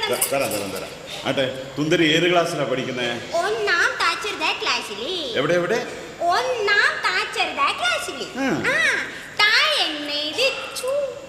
അയ്യേ, മറന്നുപോയോ? തുപ്പല് തൊട്ടിൽ ഉടച്ചു. ചുനിപ്പിട്ട് നായെഴുന്നേതി വളച്ചിട്ട് രായെഴുന്നേതി വള്ളം വലിച്ചിട്ട തുന്തരി. തമ്പുരാന് മനസ്സിലായ? ഇനി ഏനെന്ന് പറയാം. എന്താണെന്ന് തമ്പുരാൻ പറയണം. കായെഴുന്നേതി ചുറ്റി വളച്ചൊരു വള്ളിയിട്ട് തായെഴുന്നേതി കൊട്ടപ്പുജി വിട്ടാൽ എന്താണ്? ഇതെന്തൊരു ഭാഷയാണ്? വലഞ്ഞല്ലോ തുന്തരി. ചൂണ ഉണ്ടെങ്കിൽ പറ. തമ്പുരാന്റെ താച്ചർ ഏനെന്ന് കാണട്ടെ. വേണ്ട, തമ്പുരാൻ ഇവിടെ താച്ചറിയില്ലാണ്ട് വിഷമിച്ച് നിൽക്കുക. തമ്പുരാൻ പറയും. കീടം. അല്ല, കാട്. കാടെങ്കിൽ കാട്. തമ്പുരാന്റെ പേരെന്താ? രാജീവ്. രാജീവണ്ട, രാജീവ്. എന്തേലും രായെഴുന്നേതി വളച്ചിട്ട്. ഇത് രാവിലെ വളച്ചിടാൻ വന്ന സാധനമാണ്. ചായെഴുന്നേതി വള്ളം വലിച്ചിട്ട് വായെഴുന്നേതി ഒരമ്പളിയമ്മാച്ചനെ കീറി മരത്തി വെച്ച രാജീവ്. വലിച്ചാലും കീറിയാലും പറ, പിന്നെ മലത്തുവം കൂടെ വേണം അല്ലേ? അടുത്തത് ഏനെ പോലുള്ള കാട്ടുശാലിക്കാർക്ക് തർക്കാരി കൂടുതലും കൊണ്ടുവന്ന് ഓരോ കമ്മീഷൻ തരാൻ വേണം. അതെന്ത് കമ്മീഷൻ? IRDP. മണ്ട കമ്മീഷൻ. അത് ശരി. അപ്പൊ ഇതൊക്കെയാണ് ഇപ്പോഴും 1ാം താച്ചറുടെ ക്ലാസ്സിൽ പഠിപ്പിച്ചോണ്ടിരിക്കുന്നത് അല്ലേ? എല്ലാം ഏന് മാഷ പഠിപ്പിച്ചു തന്നതാ. എന്റെ പൊന്നു വെച്ച് ചുമ്മാ വാടകയ്ക്ക് വാങ്ങിച്ചിട്ടോണ്ട് വന്നാ ഇത് കീറിക്കൊണ്ട് അങ്ങോട്ട് എല്ലാം പറ്റുമോ? നിനക്കിപ്പോ എന്താ വേണ്ടത്? എനിക്കൊരു ഉറിഞ്ചിയും വേണം. എനിക്ക് വേണ്ടെന്ന് പറഞ്ഞില്ലേ കൊച്ചേ? വേണ്ടെന്ന് പറഞ്ഞ മലയാളത്തിൽ മനസ്സിലായല്ലോ. എന്റെ കൊച്ചെ, പീഡന കാലം നീ ഇങ്ങനെ കിടന്ന് മരിച്ചു കീറാതെ. നിനക്ക് എന്താ പറ്റുക? അത്രയുള്ള 50 രൂപയാണ്. ഒരു പൊട്ടാത്ത സ്ലൈറ്റ് വാങ്ങി പൊട്ടാതെ പഠിക്കണം കേട്ടോ. ആ മുറിയിലുള്ള തമ്പുരാട്ടിമാർക്ക് തേനും വെള്ളറും കല്ലുഞ്ചിയും ഒക്കെ ആവശ്യം വരും. തുന്തിരി ഒന്ന് ശ്രമിച്ചു നോക്ക്. ഇവിടെ കിടന്നാട്ടിയിട്ട്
ശുദ്ധമാന സത്യമാന തുമ്പിത്തേൻ വേണോ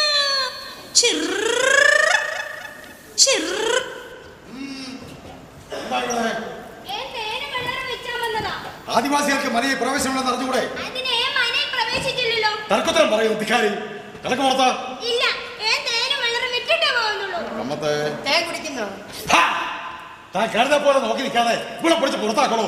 സുന്ദരി കമ്മത്തിന് ശരീരം പേർത്ത് പറഞ്ഞുകൊണ്ട് കെട്ടടി ഇറങ്ങി പോടി കണ്ണാളി ഇറങ്ങട്ടെ കൂത്താടി ഇല്ലെങ്കിൽ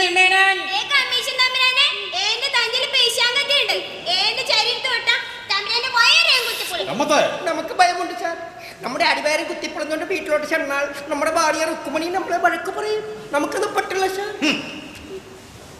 ദേവപുരിമനയിലെ പൊട്ടരിപ്പാടന്മാരുടെ മുമ്പിൽ കരക്കാർക്കും കാട്ടുവാസികൾക്കും നാവില്ലായിരുന്നു. ഒരു കാലത്ത് മേലെ മല അടക്കി ഭരിച്ചിരുന്ന നിന്റെ അപ്പാപ്പൻ താണുപ്പം പോലും താണു വണങ്ങിയിരുന്നു എന്നതാണ് ചരിത്രം.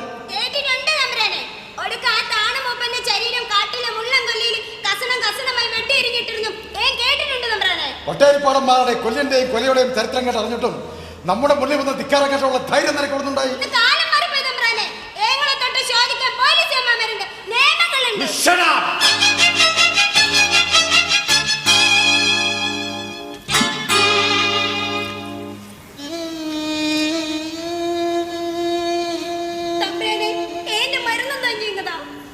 തരത്തില്ല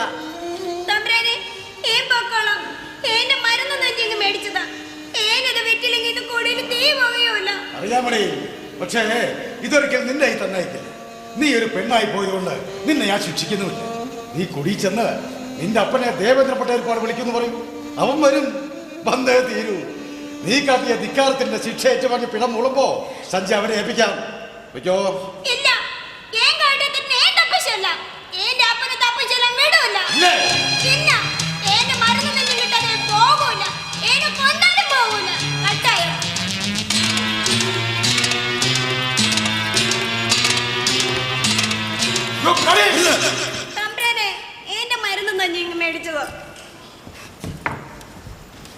ദേവേന്ദ്ര ഭട്ടതിരിപ്പാട്. Yes mister Rajeev Varma. പണ്ട് വാമനൻ മഹാബലിയെ ചവിട്ടിത്താഴ്ത്തി. എന്നിട്ട് അന്തസ് ഉയർന്നത് ചവിട്ടിയ വാമനനല്ല, താഴ്ത്തപ്പെട്ട മഹാബലിക്കാണ്. ഒരു സാധു പെൺകുട്ടിയെ ചവിട്ടിത്താഴ്ത്തി മഹാനായ അങ്ങ് സ്വയം അന്തസ് കെടുത്തണം.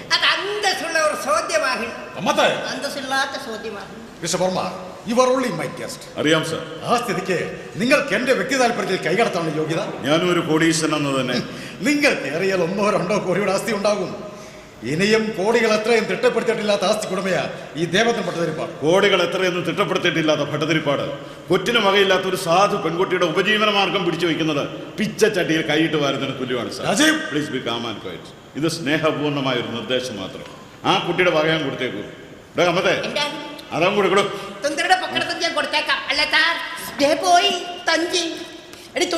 നീ മേളിൽ മണയിൽ വന്നേക്കണം. വണ്ണാളി കമ്മത്തിൽ നിന്ന് സറിക്ക് കൈകാര്യം ചെയ്യും. കട്ടോടി കൂത്താടി പിന്നെ മനയിലെ പട്ടേരി തമ്പ്രാന്റെ വാക്ക് പറഞ്ഞ് തോൽപ്പിച്ച് ഏന് തഞ്ചി വാങ്ങി തന്ന തമ്പ്രാന്റെ കഥ മണവരുടെ ഒക്കെ വിളിച്ചേറി. തോറ്റേ തോറ്റേ പട്ടേരി തമ്പ്രാൻ തോറ്റേ.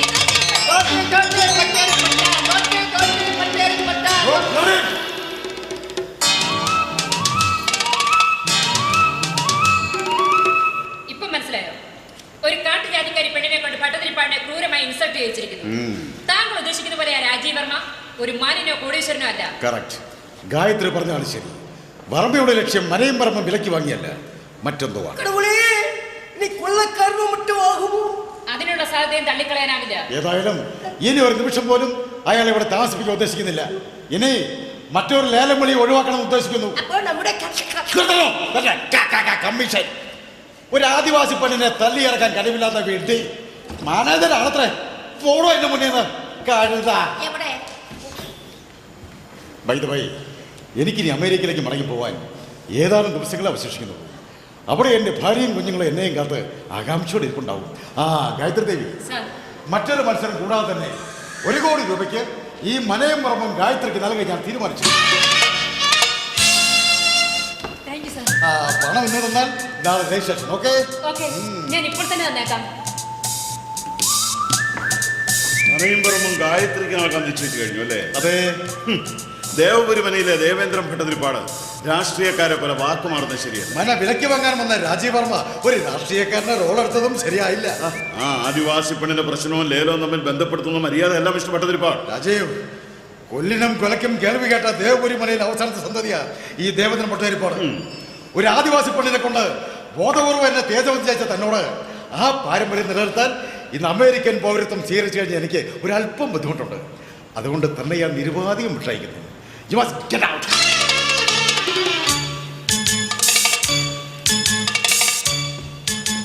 ഇപ്പൊ മനസ്സിലായോ? രാജീവ് വർമ്മ ഗായത്രിയുടെ മുന്നിൽ സിംഹമല്ല, വെറും കടലാസ് പുലിയാണെന്ന്. പെണ്ണിന് തന്റെ ഇടവും ആത്മവിശ്വാസവും അധികമായി ഉണ്ടായാൽ ഇതുപോലെ ചില പമ്പന്മാരെ അടിയറവ് പറയിക്കാൻ കഴിയും. Last warning. താങ്കൾ എന്നെ വല്ലാതെ തെറ്റിദ്ധരിച്ചിരിക്കും, അഥവാ തെറ്റിദ്ധരിപ്പിച്ചിരിക്കും. ഇനി എനിക്ക് ആ ധാരണ മാറ്റണമെന്ന് യാതൊരു നിർബന്ധവും. ഒന്നും മാറ്റിയെടുക്കണമെന്ന് എനിക്ക് നിർബന്ധമുണ്ടല്ലോ. 2 ലക്ഷ്യങ്ങളുമായിട്ടാണ് ഞാനിവിടെ വന്നിട്ടുള്ളത്. ഒരു കാലഘട്ടത്തിൻ്റെ ആചാരങ്ങളും അനുഷ്ഠാനങ്ങളും ജീവിത സ്പന്ദനങ്ങളും വാചാലമായി തുടിച്ചു നിൽക്കുന്ന ഈ മനം വിലയ്ക്ക് വാങ്ങി ഇവിടുത്തെ അമൂല്യങ്ങളായ ഗ്രന്ഥങ്ങൾ റെഫർ ചെയ്ത് ഒരു തീസിസ് തയ്യാറാക്കുക എന്നതാണ് എൻ്റെ ആദ്യത്തെ ലക്ഷ്യം. നിരവധി നിർണായകങ്ങളായ ചുമർചിത്രങ്ങളും ജംഗമ വസ്തുക്കളുമുള്ള ഈ മന പുരാവസ്തു വകുപ്പ് ഏറ്റെടുത്താൽ അതിൻ്റെ വിജയസാധ്യതയെക്കുറിച്ച് അന്വേഷിക്കുകയാണ് എൻ്റെ മറ്റൊരു ലക്ഷ്യം. മിസ്റ്റർ വർമ്മ, സംശയിക്കേണ്ട, ഞാൻ പുരാവസ്തു വകുപ്പിൻ്റെ ഒരു സീനിയർ ഓഫീസറാണ്. മനയും വർമ്മം പുരാവസ്തു വകുപ്പ് ഏറ്റെടുത്താൽ നിങ്ങൾക്ക് 1 കോടി പോയിട്ട് 1 ലക്ഷം പോലും കിട്ടില്ല. നേരെ മറിച്ച് എനിക്ക് വില എഴുതി തന്നാൽ 1 കോടി രൂപ തരാൻ ഞാൻ തയ്യാറുമാണ്. എന്ന് പറയുന്നു?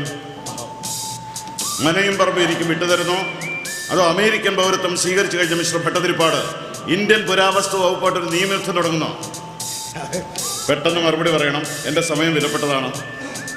മനയും പറമ്പും രാജീവ് വർമ്മയുടെ പേർക്ക് എഴുതി തരാമെന്ന് ഞാൻ സമ്മതിച്ചിരിക്കുന്നു. Very good. പണം ഇന്ന് തന്നാൽ നാളെ രജിസ്ട്രേഷൻ. സോറി, എനിക്ക് ഒരാഴ്ചത്തെ സാവകാശമാണ്. അത് പിന്നെ അല്ല, എന്തെങ്കിലും ബുദ്ധിമുട്ടുണ്ടെങ്കിൽ ഇപ്പൊ പറയണം, ഞാൻ പോയ ഒരു ബുദ്ധിമുട്ടുമില്ല. പക്ഷേ പ്ലീസ് മിസ്റ്റർ വർമ്മ, കാലാവധി ഒരാഴ്ചയിലധികം നീട്ടരുത്. എനിക്ക് മടങ്ങി പോകാൻ അത്രയ്ക്ക് തിടുക്കമുണ്ട്. അറിയാവുന്നു. അപ്പോൾ അടുത്ത ആഴ്ച രജിസ്ട്രേഷൻ. ഓക്കെ ഓക്കെ, വാക്കു മാറുന്നത്. Thank you sir. പറഞ്ഞ് സമ്മതിച്ച മുഴുവൻ തുക ഇതിലുണ്ട്. ദാ എണ്ണി നോക്കാം. I am really sorry Gayatri. മനയും പറമ്പും രാജീവ് വർമ്മയുടെ പേർക്ക് കച്ചവടമാക്കി കഴിഞ്ഞു. ഇനി നിങ്ങൾക്ക് ഇവിടെ എത്ര സമയം കഴിയാം, എപ്പോൾ ഇറങ്ങണം എന്നൊക്കെ തീരുമാനിക്കാനുള്ള അധികാരം മിസ്റ്റർ വർമ്മയ്ക്കാണ്. ഇനി ഗായത്രിക്കും ചേച്ചിക്കും ഈ മനയെ തന്നെ കഴിയണമെന്ന് നിർബന്ധമാണെങ്കിൽ മിസ്റ്റർ വർമ്മയുമായി സഹകരിച്ച് ഒരു ധാരണയിലെത്തും. ഓക്കേ.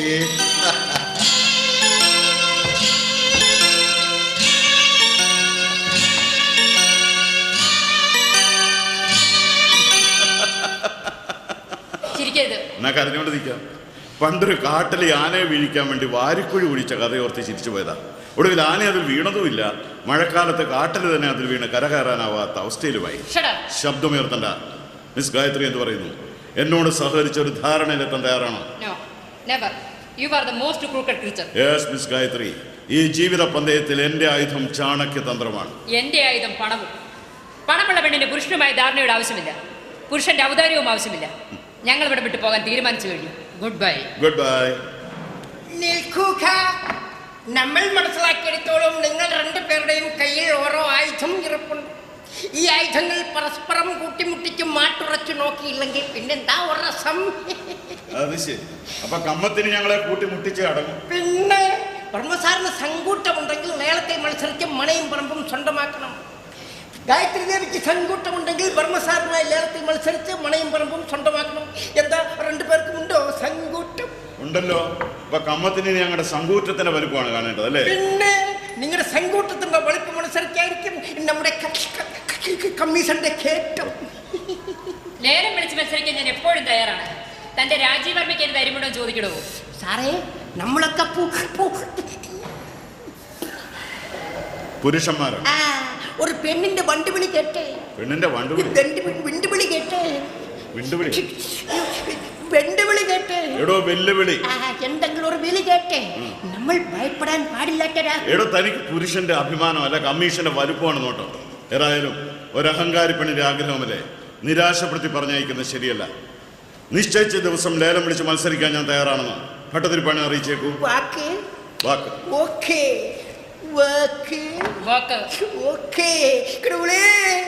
ഇന്നേ 5-ാം ദിവസം വീണ്ടും മത്സരം. അതെ, ഇന്നേ 5-ാം ദിവസം ഗായത്രി ദേവിയുടെ പണത്തിന് മുമ്പിൽ രാജീവ് വർമ്മയുടെ ചാണക്യതന്ത്രം തകർന്നു വീണിരിക്കും. ഇന്നേക്ക് 5-ാം ദിവസം രാജീവ് വർമ്മയുടെ ചാണക്യതന്ത്രത്തിന് മുന്നിൽ ഗായത്രി ദേവി അടിയറവ് പറഞ്ഞു.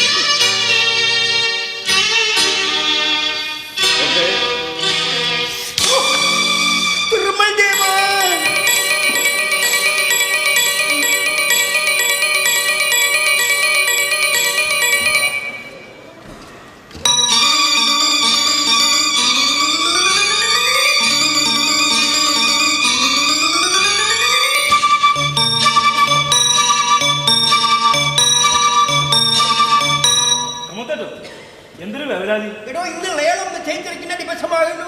കണ്ട രാജീവ് വർമ്മ പോയിട്ട് ദിവസം നാളാകുന്നു. വർമ്മ സാർ കൃത്യസമയത്ത് എത്തിക്കൊള്ളു. 3ാമത്തെ നാൾ ലേലത്തിൽ എത്തിയിട്ടില്ല. വർമ്മ സാറിനെ കാണാനുമില്ല.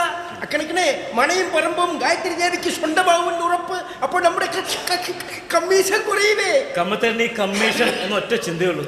അത് നമ്മുടെ അപ്പൻ നമ്മളെ പഠിപ്പിച്ചതാകുന്നു. നമ്മുടെ അപ്പൻ വലിയ ഒരു കാളക്കച്ചവടക്കാരനായിരുന്നു. അത് കമ്മത്തേണ്ട സ്വഭാവം കണ്ടപ്പോഴേ മനസ്സിലായി. അത് നീ നമുക്കിട്ടൊന്ന് സൊറിഞ്ഞതാണ്. കമ്മത്തേണ്ട ഞാൻ സൊറിയോ? കമ്മത്തേണ്ട ഈ കാളയെ പോലെ തലയെടുപ്പും മുക്കിടം പോലെ ശബ്ദവും അയവർക്കും പോലെ വിക്കലും എല്ലാം കൂടിച്ചേർന്നൊരു കാള സംസ്കാരം. അത് നമ്മുടെ പാരമ്പര്യമാണ്. ഒരു ദിവസം നമ്മുടെ അപ്പൻ നമ്മളോടൊരു ചോദ്യം, കർണാകര നിനക്കൊരു കല്യാണം കളിക്കണ്ടേ? കമ്മത്തേണ്ടാണെങ്കിൽ കല്യാണം കഴിക്കാൻ മുട്ടി നിൽക്കുന്നു. പിന്നെ അങ്ങനെ നമ്മൾ അപ്പൻ്റെ കൂടെ പെണ്ണ് കാണാൻ പോയി. നല്ല മനോഹരിയായ ഒരു പെണ്ണ്. അവിടെ അയ്യോ പുഞ്ചിറി കണ്ടപ്പോ നമ്മൾ കോരിത്തറിച്ചു പോയി. പക്ഷെ അവക്കൊരു ട്രബിള്. എന്ത് ട്രബിള്? അവക്ക് 3 മാസത്തെ ഡെപ്പോസിറ്റ്. കോളടിച്ചല്ലോ. എവിടെ? ബാങ്കിലല്ല, ബാങ്കിൽ. അവളെ കെട്ടിയ കുഞ്ഞ് ഫ്രീ. അത് കേട്ടപ്പോ കമ്മത്തേട്ടങ്ങ് പോകുന്നു കാണൂല്ലേ? എവിടെ? 1 മാസത്തെ ഡെപ്പോസിറ്റിന് 50,000 രൂപ വെച്ച് 3 മാസത്തെ ഡെപ്പോസിറ്റിന് 1,50,000 രൂപ നമുക്ക് കമ്മീഷൻ കിട്ടിയേ. അതിന് കമ്മത്തേട്ട അപ്പൻ ഇതിന് സമ്മതിച്ചു. പിന്നെ നമുക്ക് കിട്ടിയ കമ്മീഷന്റെ 10% അപ്പനും കിട്ടിയേ. കമ്മത്തേട്ടന് പെൺമക്കളൊന്നുമില്ലേ? പിന്നെ നമുക്ക് 2 പെൺമക്കൾ പറന്നിറങ്ങി നിൽക്കുന്നു. അപ്പൊ എനിക്ക് ഇടയ്ക്കൊക്കെ കമ്മത്തേട്ടന്റെ വീട്ടിലൊന്ന് വരണം. നാരാക്കുട്ടിയെ അത് വേണ്ട കേട്ടാ. അതെന്താ? നീ ചെറുപ്പമാകുന്നു. നീ നമ്മുടെ വീട്ടിലേക്ക് വന്നു കഴിഞ്ഞാൽ അവളുമാരെ കയറി അക്കൗണ്ട് തുടങ്ങും. പിന്നെ അത് ഡെപ്പോസിറ്റായി മാറും. പിന്നെ അവളുമാരെ കെട്ടാൻ വരുന്നവർക്ക് കമ്മീഷൻ അങ്ങോട്ട് കൊടുക്കേണ്ടി വരും. അതുകൊണ്ട് ആ പരിപാടി നടക്കില്ല നാരാക്കുട്ടി. എന്താടാ മറ്റേ ഇപ്പൊ സമയം എന്തായി? എന്താ ഇന്നിവിടെ നേരം നടക്കുന്നില്ലേ? വർമ്മ സാർ എത്തിയിട്ടില്ല. അയാൾ ഇവിടെ പോയിരിക്കുക. രാജീവ് സാർ തിരുച്ചെന്തൂര് പോയിരിക്കുക.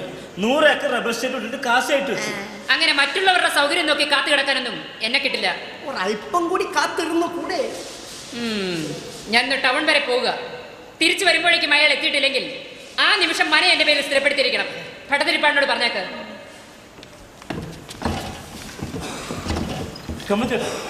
ആ പോയ ബാങ്കിൽ ഒരു അക്കൗണ്ട് തുടങ്ങാൻ പറ്റൂ? നമ്മുടെ വലിയൊരു ആഗ്രഹമാണ്. പല പല ലൈനും നമ്മൾ വലിക്കണോ? ചളമായി പോയത്. അത് സ്വിസ് ബാങ്കാണ്. ശരിയാ, വലിയ വലിയ കോടീശ്വരന്മാർക്ക് മാത്രമേ അവിടെ അക്കൗണ്ട് തുടങ്ങാൻ പറ്റൂ. കമ്മത്തേട്ടന്റെ വീട്ടിൽ 2 ബാങ്ക് ഉണ്ടല്ലോ. പിന്നെ പോകുന്നതിന് മുമ്പ് ഒരു അക്കൗണ്ട് ഞാൻ അവിടെ തുടങ്ങും.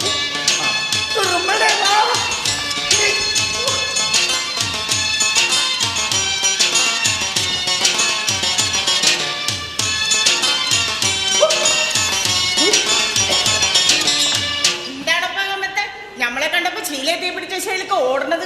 നമ്മളെ പുടി കിട്ടിയില്ലേ ഖദീജ ബീവി? നീ എന്തിനാണ് ഇപ്പൊ ഇങ്ങോട്ട് വന്നതാ? അത് നമ്മള് വട്ടേരിപ്പാടിനോട് പറഞ്ഞോളാം.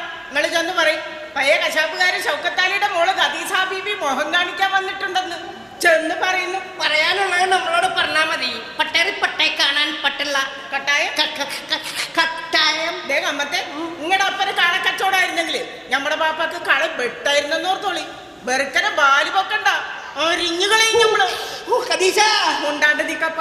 പട്ടേരിപ്പാടി മനിയം പറഞ്ഞു വിൽക്കാൻ പോണെന്ന് കേട്ടല്ല, സത്യമാണ്? സത്യമാകുന്നു. അപ്പൊ നമുക്കൊരു സംശയം. 44 വർഷമായി നമ്മൾ ഈ മലഭാഗ പറമ്പില് കുടിയിറക്കണേ. നമ്മള് മാത്രമല്ല, നമ്മളെ കെട്ടിയവനും 14 മക്കളും. നമ്മളെങ്ങോട്ട് പോണം? നമ്മള് ന്യൂനപക്ഷമായ മുസ്ലിങ്ങൾക്ക് സ്ഥിരമായ സീറ്റ് എത്രയെന്ന് ഉറപ്പാക്കിയിട്ട് മതി. ബാക്കി കച്ചവടം. സ്ഥിരമായിട്ടൊരു സീറ്റും തറാൻ വെച്ചിട്ടില്ല. 44 വർഷം പുറത്തില്ലേ? ഇനിയിപ്പോ അങ്ങോട്ട് ഇറങ്ങി പൊക്കോളുക. ഇല്ലപ്പ, ഖദീജാനെയും പേര് ഇറക്കി വിടാന്ന പുതിയ ആർക്കും വേണ്ടാന്ന് പറഞ്ഞേക്ക്. ഹറാമ്പരപ്പ് നമ്മളോട് കാണിച്ച പട്ടേരിപ്പാടി ചെമ്മത്ത് അമേരിക്ക കാണൂലെന്ന് പറഞ്ഞേക്ക്. നമ്മള് മുഴുക്കനെ പറഞ്ഞു തീരട്ടെ. നിങ്ങൾ നമ്മള് മനയിലേക്ക് വിടൂലല്ല. വേണ്ട, നമ്മളിനി മനയിലേക്ക് വരുന്നില്ല.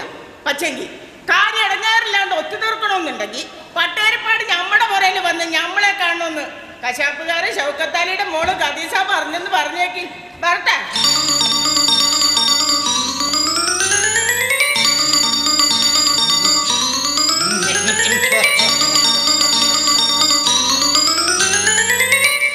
പിന്നെ എന്തൊക്കെയുണ്ട് ഖദീജ വിശേഷങ്ങള്?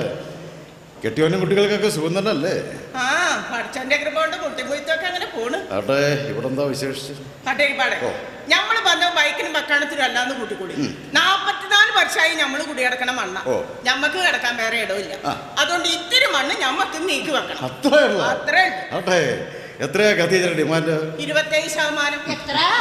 27%. എന്തിനാ 27 ആക്കുന്നത്? 30 തേച്ച് പിടിച്ചു. അതായത് 101 ഏക്കർ പുരയിടത്തിൽ 27% ഭൂമി ഖദീജയ്ക്ക് കിട്ടണം. അതെ, നമ്മള് പിന്നോക്കക്കാർക്ക് ഇപ്പൊ എല്ലാ കൂട്ടങ്ങളും 27% വെച്ച് തരണമെന്നാണല്ലോ മണ്ഡല കമ്മീഷൻ പറയുന്നത്. സാറേ, ഇവിടെ ആരോ കുത്തിപ്പൊക്കി വിട്ടിരിക്കുകയാണ്. അതെപ്പാ നമ്മളിവിടുത്തെ സംവരണ മുന്നണിയുടെ പ്രസിഡന്റ്. ഖദീജ, ഈ കാര്യത്തിൽ രാഷ്ട്രീയം വർഗീയത ഒന്നും വേണ്ട. നമുക്ക് പരസ്പരം സംസാരിച്ച് തീർക്കാവുന്നല്ലേ ഉള്ളൂ. 10,000 രൂപയാണ് സന്തോഷത്തോടെ ഏറ്റുവാങ്ങി നീയും കുടുംബവും ഇന്ന് തന്നെ ആ പറമ്പ് വിട്ടു ഒഴിഞ്ഞാക്കണം. പിടിക്കും. വേണ്ട, നമ്മൾ താമസിക്കുന്ന പുറക്ക് ചുറ്റുള്ള 10 ഏക്കർ പറമ്പ് നമുക്ക് വിട്ടുകിട്ടണം. 10 സെന്റ് പോലും വിട്ടുതരാൻ സാധ്യമല്ല. എന്നാ പിന്നെ നിങ്ങളുമായിട്ട് ഇനി വർത്താനല്ല. ഇന്ന് തന്നെ 10 ഏക്കർ പറമ്പ് കളഞ്ഞ് നമ്മൾ ചുറ്റിനും വേലി കെട്ടിയിരിക്കും.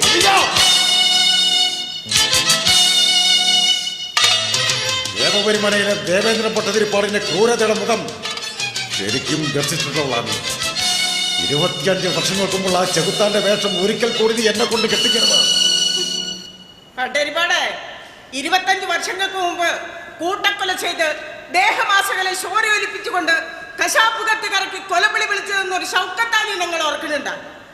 ഒരു തെറ്റ് ചെയ്യാത്ത മനുഷ്യന്മാരെ വെട്ടിയരിഞ്ഞ് വീഴ്ത്തി ഇങ്ങക്ക് 101 ഏക്കർ ഉണ്ടാക്കി തന്ന ഷൗക്കത്താലിയുടെ മോളാ ഞമ്മള്. ഞമ്മക്ക് 10 ഏക്കർ പറമ്പ് വിട്ട് കിട്ടണം. മയ്യത്താവുന്നതിന് മുമ്പ് ബാപ്പ ഞമ്മളെ ഏൽപ്പിച്ച അതേ കശാപ്പുകത്ത് ഇപ്പോഴും പുറയിൽ ഇരിപ്പുണ്ട്. ആദ്യമേൽ ഒരിക്കൽ കൂടി ചോര പറ്റും ഓർത്തോളി.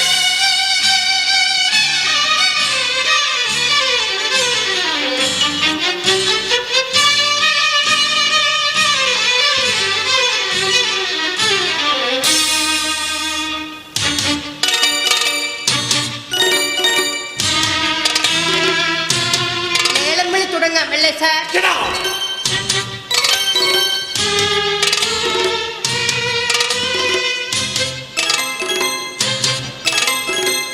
ക്ഷമിക്കണം, ഇന്ന് ലേലം നിശ്ചയിച്ചിരുന്ന ദിവസമാണ്. സോറി, ചില സാങ്കേതിക കാരണങ്ങളാൽ ലേലം മറ്റൊരു ദിവസത്തേക്ക് മാറ്റിവെച്ചിരിക്കുന്നു. തീയതി പിന്നാലെ അറിയിച്ചുകൊള്ളാം. ഈ മനയ്ക്കും പറമ്പിനും വേറെ അവകാശങ്ങളുണ്ടല്ലേ?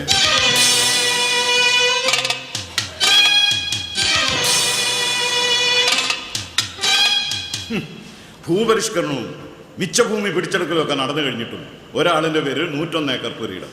ഇതിലെന്തോ പന്തികേടുണ്ടെന്ന് എനിക്ക് ആദ്യമേ തന്നെ തോന്നിയതാണ്. ആട്ടെ, ഇതിൻ്റെ മറ്റ് അവകാശങ്ങളൊക്കെ ഇപ്പോൾ എവിടെയാണ്? ഇതൊക്കെ നിങ്ങൾക്ക് അന്വേഷിക്കേണ്ട ആവശ്യം. അത് കൊള്ളാം. കോടിക്കണക്കിന് തുക മുടക്കി വസ്തു വാങ്ങുന്നവൻ വസ്തുവിൻ്റെ ക്ലിയറൻസിനെ കുറിച്ചൊക്കെ ഒന്ന് അറിഞ്ഞിരിക്കണമല്ലോ. ഇത് മുഴുവൻ നിങ്ങളുടെ പേരിലാണെന്ന് തെളിയിക്കുന്ന ആധാരം എനിക്കൊന്ന് കാണണം. നിങ്ങളൊരു കുറ്റാന്വേഷണ വിദഗ്ധനെ പോലെ സംസാരിക്കുന്നു. നിങ്ങളിലൊരു കുറ്റവാളിയുടെ ലക്ഷണം കാണുന്നു. വസ്തുവിന്റെ ക്ലിയറൻസിൽ സംശയമുണ്ടെങ്കിൽ വാങ്ങാതെ മടങ്ങാമല്ലോ. നിങ്ങൾക്ക് തോന്നുമ്പോൾ പിടിച്ചു നിർത്താനും അല്ലാത്തപ്പോൾ പറഞ്ഞു വിടാനും ഞാനെന്താ നിങ്ങളുടെ ഉപപ്രധാനമന്ത്രിയാണ്. അജയ്, മനസ്സ് സ്വന്തമാക്കുക എന്നതാണ് എൻ്റെ ആത്യന്തികമായ ലക്ഷ്യം. അത് നടക്കാൻ പോകുന്നില്ല. അടുത്ത അവകാശവും പുരാവസ്തു വകുപ്പിലെ ഉദ്യോഗസ്ഥൻ എന്ന അവകാശവാദവുമായിട്ടാണല്ലോ ഇത്രയും ദിവസം ലേലം നീട്ടിക്കൊണ്ടുപോയത്. ഞാൻ ഊർജിതമായിട്ട് അന്വേഷിച്ചു. പുരാവസ്തു വകുപ്പിൽ രാജീവ് വർമ്മ എന്നൊരു ഉദ്യോഗസ്ഥനില്ല.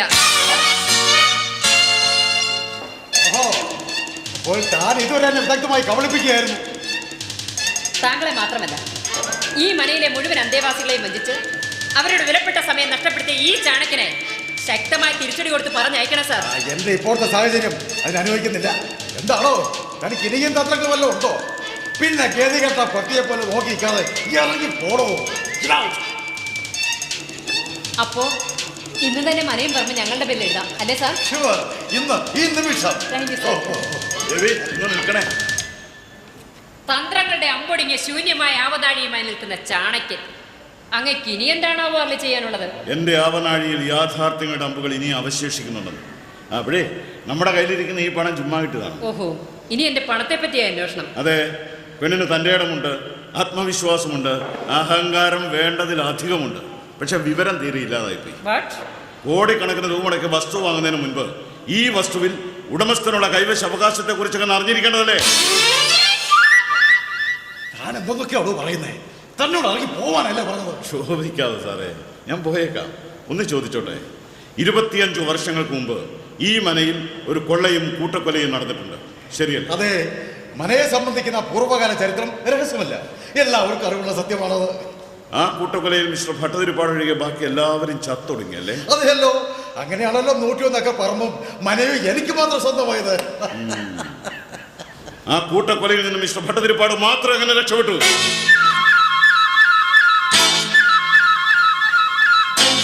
അതൊരു യാദൃശ്ചിക സംഭവം മാത്രം. No, never. ഈ മനയും പറമ്പും സ്വന്തമാക്കണമെന്ന ഉദ്ദേശത്തോടെ വാടക ഗുണ്ടകളെ ഉപയോഗിച്ച് ആ കൊള്ളയും കൂട്ടക്കൊലയും നടത്തിച്ച മിസ്റ്റർ ഭട്ടതിരിപ്പാടല്ലേ? താഴെ CBI ഓഫീസിലാണ് സ്ഥാപിക്കാനുള്ള ശ്രമത്തിലായിരിക്കും. അല്ല, നിങ്ങളുടെയൊക്കെ മനസ്സിൽ ഇന്നും കടങ്കഥയായി അവശേഷിക്കുന്ന മറ്റൊരു യാദൃച്ഛിക സംഭവം കൂടി അന്ന് നടന്നിട്ടുണ്ട്. അന്ന് ഈ മനയ്ക്കും 25 ഏക്കറിനും അവകാശിയായ ഒരു സ്ത്രീ തൻ്റെ 2 വയസ്സുള്ള കുഞ്ഞിനെ മാറത്തടുക്കി പിടിച്ചുകൊണ്ട് ഇവിടെ നിന്ന് ഓടി രക്ഷപ്പെടുകയുണ്ടായി. നിങ്ങളുടെ ഏറ്റവും ഇളയ സഹോദരിയായ ആ സ്ത്രീയുടെ പേര് സേതുലക്ഷ്മി.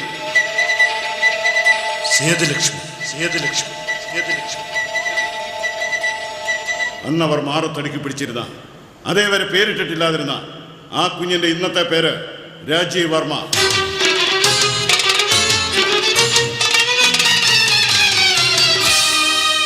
ഇനി നിങ്ങൾക്ക് കാണേണ്ടത് എൻ്റെ ജനനത്തിൻ്റെ ഐഡന്റിറ്റി കാർഡായിരിക്കും. കൈവശമുണ്ട്, സമയമാകുമ്പോൾ ഹാജരാക്കിക്കൊള്ളാം. മനയുടെ യഥാർത്ഥ അവകാശിയായി ഞാൻ ജീവിച്ചിരിക്കുമ്പോൾ ഭട്ടതിരിപ്പാടിന് മന വിൽക്കാനും കഴിയില്ല, ഗായത്രിക്ക് വാങ്ങാനും ആവില്ല. ഇനിയുള്ള മത്സരം ഞാനും ഗായത്രിയും തമ്മിലല്ല, ഞാനും ഭട്ടതിരിപ്പാടും തമ്മിലായിരിക്കും. വസ്തു വാങ്ങുന്നതിന് മുമ്പ് 2 കാര്യങ്ങൾ ശ്രദ്ധിക്കുക. 1, വാങ്ങുന്ന വസ്തുവിൽ വിൽക്കുന്നയാളിനുള്ള കൈവശ അവകാശം. 2, വിൽക്കുന്ന ആളിൻ്റെ മിസ് ഗായത്രിയുടെയും പെരുമാറ്റത്തിൻ്റെ അതിരുകൾ. ലാസ്റ്റ് വാണി.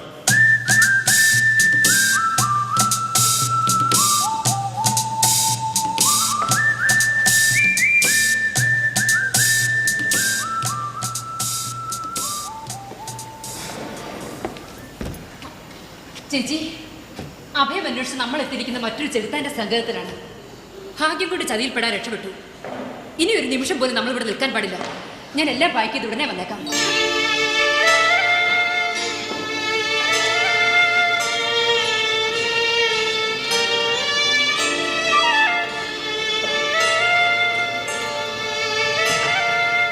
നാരായണൻകുട്ടി, ഞാൻ പറഞ്ഞ കാര്യം മറക്കല്ലേ, ഞാനിതാ വരുന്നു. മിസ്റ്റർ രാജീവ് വർമ്മയല്ലേ? അതെ. എനിക്ക് രാജുവിനോട് അല്പം സംസാരിക്കാനുണ്ട്. ഓഹോ, ഇത്രയും ദിവസം ആരോടും ഒരു അക്ഷരം പോലും സംസാരിക്കാതെ സദാസമയം മുറിയിൽ കയറി കറകടച്ചിരുന്ന വ്യക്തിക്ക് ഇപ്പോൾ സംസാരിക്കണമെന്ന് തോന്നാൻ എന്താ കാര്യം? നിങ്ങളോട് സംസാരിക്കാൻ ഞാൻ ഇഷ്ടപ്പെടുന്നില്ല. നിങ്ങളിവിടെ കഴിയുന്നത് എനിക്ക് ഇഷ്ടമല്ല. രാജീവ്, നിങ്ങളുടെ കൈവശമിരിക്കുന്ന കോടിക്കണക്കിന് പണത്തിന് പിന്നിൽ ഏതോ ഞെട്ടിപ്പിക്കുന്ന രഹസ്യമുണ്ട്. അത് മറച്ചു പിടിക്കാൻ നിങ്ങളിവിടെ ഒളിവിൽ കഴിയുന്നു, അതല്ലേ സത്യം? നോ മിസ്റ്റർ രാജീവ്, എനിക്ക് നിങ്ങളിൽ നിന്ന് മറച്ചു പിടിക്കാൻ ഒരു രഹസ്യമേ ഉണ്ടായിരുന്നുള്ളൂ. എൻ്റെ കണ്ണുകൾക്ക് കാഴ്ചശക്തിയില്ല എന്ന സത്യം.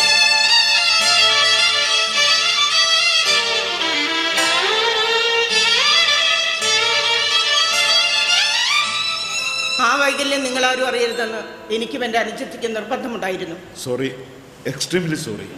കാഴ്ചശക്തി ജന്മനാ നഷ്ടപ്പെട്ടതാണ്? അല്ല, നഷ്ടപ്പെടുത്തിയതാണ്. ആരാണ് നിങ്ങളുടെ കാഴ്ചശക്തി നഷ്ടപ്പെടുത്തിയത്? എൻ്റെ ഭർത്താവ്. രാജീവ് പറഞ്ഞ ഞാൻ കേട്ടു, ഞങ്ങൾ മാൻപേടകളാണെന്ന്. ശരിയാണ്, ക്രൂരനായ ഒരു വേട്ടപ്പട്ടിയാൽ വേട്ടയാടപ്പെട്ടുകൊണ്ടിരിക്കുന്ന മാൻപേടകളാണ് ഞങ്ങൾ. ദൃഷ്ടിയിൽപ്പെട്ടാൽ ആ നിമിഷം ഞങ്ങൾ ഈ ഭൂമുഖത്തു നിന്നും തുടച്ചു മാറ്റപ്പെടും. ഞങ്ങളെ ഇവിടുന്ന് പറഞ്ഞയക്കരുതേ രാജീവ്. സത്യത്തിൽ എന്താണ് സംഭവിച്ചത്? ധൈര്യമായിട്ട് പറയൂ.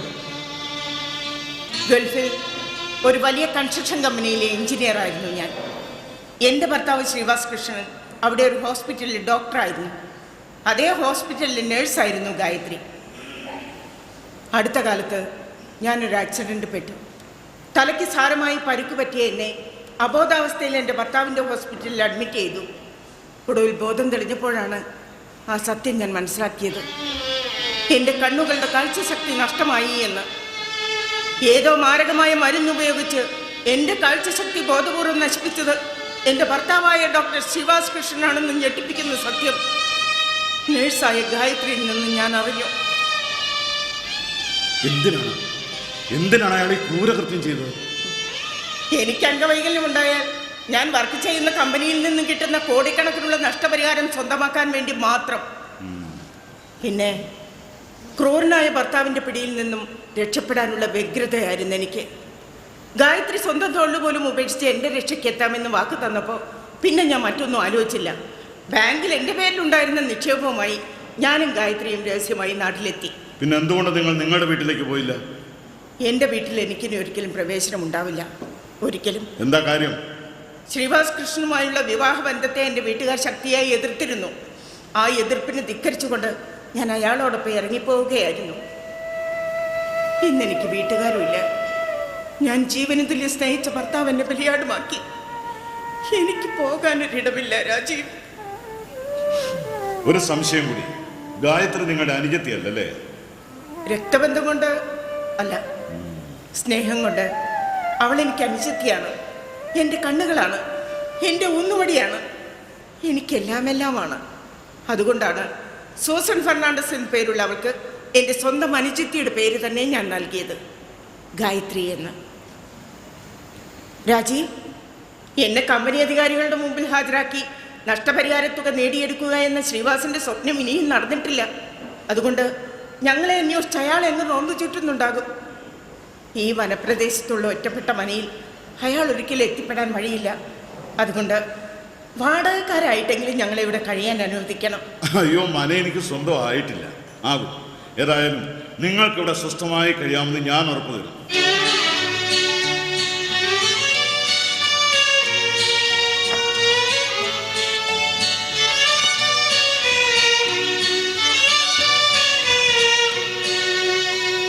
Gayathri? No, I am Susan Fernandez. കോടീശ്വരിയായി നിങ്ങളെ ശുശ്രൂഷിക്കാൻ ഇറങ്ങിത്തിരിച്ച് വേലക്കാരിയായ സൂസൻ ഫെർണാണ്ടസ്. എന്താ കൂട്ടി ഇതൊക്കെ? ഒരു പെൺകുട്ടിയുടെ എല്ലാ വികാരങ്ങളും വിചാരങ്ങളും ഉള്ളിൽ അമർത്തിക്കൊണ്ട് ഞാൻ ആ മനുഷ്യന് മുന്നിൽ തല്ലേടിയായി, അഹങ്കാരിയായി, ഹൃദയമില്ലാത്തവളെ അഭിനയിച്ചു. എന്തിനാണെന്നോ? നിങ്ങളുടെ രഹസ്യവും നിങ്ങളുടെ സ്വത്തും നിങ്ങളുടെ സ്ത്രീത്വവും സംരക്ഷിക്കാൻ. എന്നിട്ട് നിങ്ങളതെല്ലാം നിമിഷ നേരം കൊണ്ട് അയാൾ കടിയറവ് വെച്ചു. ഇല്ല കുട്ടി, ഇല്ല. അതെ, നിങ്ങൾക്ക് വേണ്ടി ഞാൻ അയാളുടെ ശത്രുത പിടിച്ചു പറ്റിയപ്പോൾ നിങ്ങൾ നിമിഷ നേരം കൊണ്ട് അയാളുടെ സഹതാപം പിടിച്ചു പറ്റി. ഇനി ഒരു നിമിഷം പോലും ഞാനിവിടെ നിൽക്കാൻ പാടില്ല. ഞാൻ പോകുന്നു.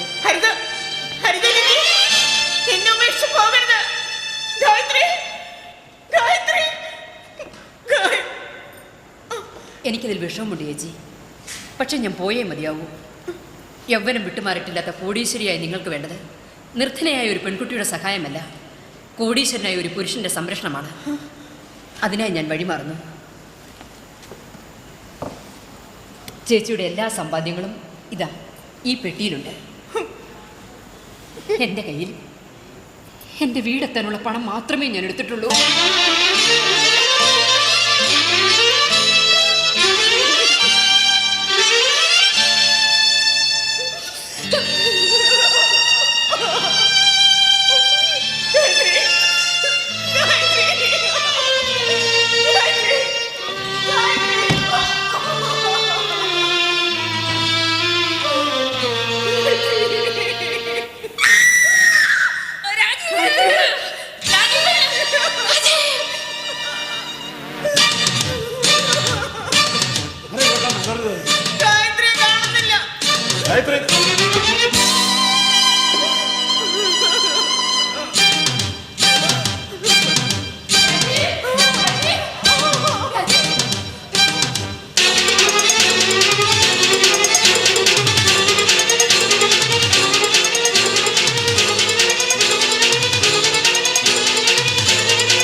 ഞാൻ ഡോക്ടർ ശ്രീവാസ് കൃഷ്ണ.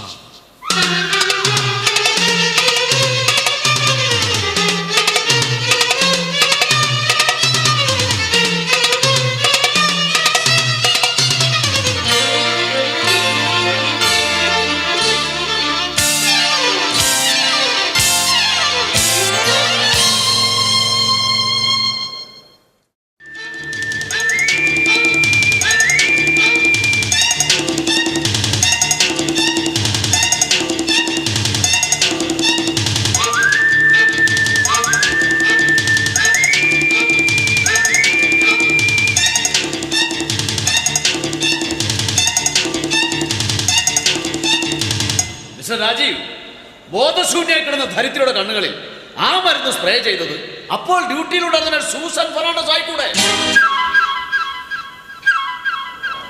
എന്നിട്ട് ബോധം തെളിയുമ്പോൾ രോഗിയോട് ഡോക്ടറെ കുറിച്ച് ഒരു കള്ളക്കഥ പറഞ്ഞ് വിശ്വസിപ്പിക്കുക, അവരുടെ ബാങ്കിലുള്ള കോടിക്കണക്കിന് നിക്ഷേപവുമായി രഹസ്യമായി നാട്ടിലെത്തുക, ഒരൊറ്റപ്പെട്ട സങ്കേതം കണ്ടുപിടിച്ച് അന്ധയായ രോഗി അവിടെ ഉപേക്ഷിച്ചിട്ട് അവരുടെ കോടിക്കണക്കിന് രൂപയുമായി മുങ്ങുക. അതായിരുന്നില്ലേ സൂസൻ ഫെർണാണ്ടസിന്റെ ലക്ഷ്യം? എന്താ മിസ്റ്റർ രാജീവ് ഷോക്കടിച്ച രോഗിയെ പോലെ നിൽക്കുന്നത്? മറുപടി പറയണം. ഇനി മറ്റൊരു ചോദ്യം. ധരിത്രി എൻ്റെ ഭാര്യയാണ്. നിങ്ങൾ എൻ്റെ ഭാര്യയെ ബലാത്കാരമായി തടഞ്ഞു വച്ചിരിക്കുന്നു എന്ന് ഞാൻ പരാതിപ്പെട്ടാൽ നിങ്ങൾക്ക് നിയമപരമായ ആനുകൂല്യം കിട്ടുമോ? നിങ്ങളുടെ വിവാഹം കഴിഞ്ഞിട്ട് എത്ര കാലമായി? 3 വർഷം. 3 വർഷം നിങ്ങളോടൊപ്പം കഴിഞ്ഞ സ്ത്രീ നിങ്ങൾ അവരുടെ കാഴ്ചശക്തി നഷ്ടപ്പെടുത്തിയതാണെന്ന് ഒരു നഴ്സ് പറയുമ്പോൾ വിശ്വസിക്കണമെങ്കിൽ നിങ്ങളത് ചെയ്യുമെന്ന് ഉറപ്പുണ്ടായിട്ടില്ലേ? എന്താ ഡോക്ടർക്ക് ചെറിയൊരു ഷോക്കേറ്റ പോലെ? ഓ, അപ്പൊ എനിക്ക് തോന്നിയതായിരിക്കും. നിങ്ങൾ ഇവിടെ വന്ന് നിങ്ങളുടെ പേര് പറഞ്ഞ മാത്രമേ നിങ്ങളുടെ ഭാര്യ അലറി വിളിച്ച് ബോധം കെടുകയുണ്ടായി. നിങ്ങളത് ശ്രദ്ധിച്ചതാണല്ലോ. ഭർത്താവിൻ്റെ പേര് കേൾക്കുന്ന മാത്രയിൽ ഭാര്യയ്ക്ക് ബോധക്കേട് ഉണ്ടാകണമെങ്കിൽ മെഡിക്കൽ സയൻസിൽ അതിൻ്റെ അർത്ഥം ആത്മാർത്ഥമായ സ്നേഹമെന്നാണോ അമിതമായ ഭയമെന്നാണോ?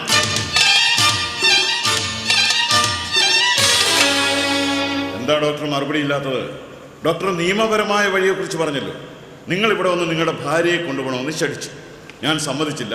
നിങ്ങൾ മടങ്ങിപ്പോയി. നേരായ മാർഗത്തിലുള്ള കേസായിരുന്നെങ്കിൽ നിങ്ങൾ വീണ്ടും എത്തുന്ന പോലീസ് പാർട്ടിയുമായിട്ടായിരിക്കണം. അതുണ്ടായതുമില്ല. അപ്പോൾ നിയമപരമായ വഴിക്ക് നീങ്ങാനും നിങ്ങൾക്കെന്തോ ബുദ്ധിമുട്ടുള്ളതുപോലെ. ശരിയല്ലേ?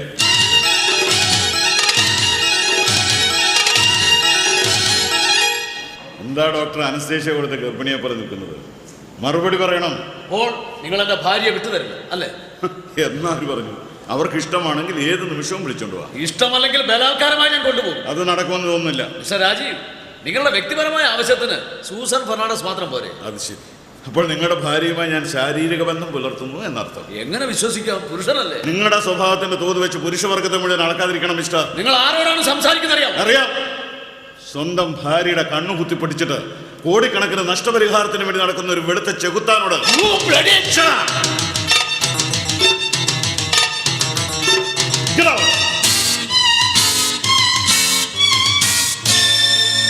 രാജീവ്, ഡോക്ടർ ശ്രീവാസ് ഇനിയും വരും. ലക്ഷ്യവും സാധിച്ചുകൊണ്ടേ മടങ്ങൂ. അന്ന് കണ്ണുകൾ നഷ്ടപ്പെട്ട ഭാര്യയെ കൈയടക്കി വെച്ചവന് ഒരുപക്ഷെ വിലപ്പെട്ട പലതും നഷ്ടപ്പെട്ടെന്ന് വരും.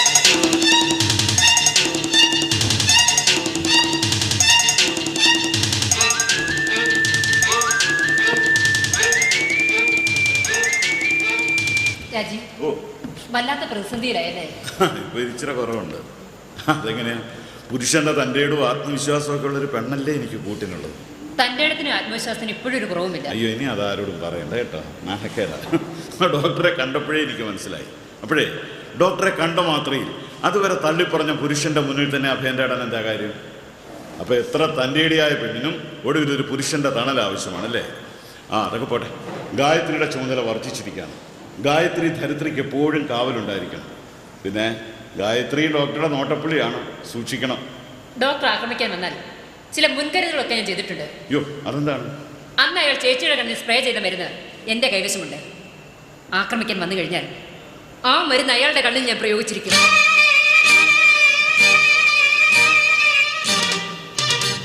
ബോധശൂന്യായി കിടന്ന എന്റെ ഭാര്യയുടെ കണ്ണുകളിൽ ആ മരുന്ന് സ്പ്രേ ചെയ്തത് അപ്പോൾ ഡ്യൂട്ടിയിൽ ഉണ്ടായിരുന്ന നേഴ്സ് സൂസൻ ഫെർണാണ്ടസ് ആയിക്കോട്ടെ. എന്താ രാജീവ് ഇങ്ങനെ തുറച്ചു നോക്കുന്നത്? ഒന്നുമില്ല. ഗായത്രിയുടെ തൻ്റെ ഇടത്തിന്റെ വലിപ്പം നോക്കിപ്പോയാ. അപ്പോഴേ ആ മരുന്ന് ഞാനൊന്ന് കാണുന്ന വിരോധമുണ്ട്. സോറി, ഞാനത് സുരക്ഷിതമായിടത്ത് സൂക്ഷിച്ചിരിക്കുക. ഇനി ഒരിക്കൽ കാണാം. നിങ്ങൾക്ക് ഗായത്രിക്ക് ഗൾഫിൽ എന്ത് ശമ്പളം ഉണ്ടായിരുന്നു? 60,000 രൂപ. പ്രതിമാസം 60,000 രൂപ ശമ്പളം കിട്ടുന്ന ജോലി ഉപേക്ഷിച്ച് ധരിത്രിയോടൊപ്പം ഇറങ്ങിപ്പോരാൻ ധരിത്രി നിങ്ങൾക്കാരാണ്? ക്രൂരനായ ഡോക്ടർ ശ്രീവാസ് കൃഷ്ണനിൽ നിന്ന് ഞങ്ങളെ രക്ഷിക്കണമെന്ന് തോന്നാൻ ഞങ്ങൾ രാജീവിനാരാണ്? അത് മനുഷ്യത്വപരമായ ഒരു ധർമ്മം മാത്രം. ഞാനും ആ ധർമ്മമാണ് നിർവഹിച്ചത്. 3 വർഷം ഡോക്ടറോടൊപ്പം ഒരേ സ്ഥാപനത്തിൽ ജോലി ചെയ്തവളാണ് ഞാൻ. 50 റിയാൽ കൊടുത്താൽ ആരെയും കൊല്ലാനും ആരെയും മാറാരോഗ്യമാക്കാനും മടിയില്ലാത്ത ദുഷ്ടനാണ് അയാൾ. അയാൾക്ക് ഒരേ ഒരു ലക്ഷ്യമേ ഉള്ളൂ, പണം. രാജീവിനറിയാമോ? നഷ്ടപരിഹാര തുക നേടിയ ശേഷം ചേച്ചിയെ കൊല്ലുക എന്നുള്ളതായിരുന്നു അയാളുടെ ലക്ഷ്യം. അന്യനാട്ടിൽ ആരോരും ആശ്രയമില്ലാത്ത അവസ്ഥയിലായിപ്പോയ ആ സ്ത്രീയെ ഞാൻ രക്ഷപ്പെടുത്തിയത് തെറ്റാണ് രാജീവ്? അപ്പൊ ഇതൊരു ത്യാഗമായിരുന്നു. അതെ, ആതുര ശുശ്രൂഷ രംഗത്ത് ഫ്ലോറൻസ് നൈറ്റിംഗേൽ കാട്ടിയ അതേ ത്യാഗമനസ്മൃതി വിശ്വസിക്കാമെങ്കിൽ വിശ്വസിക്കുക.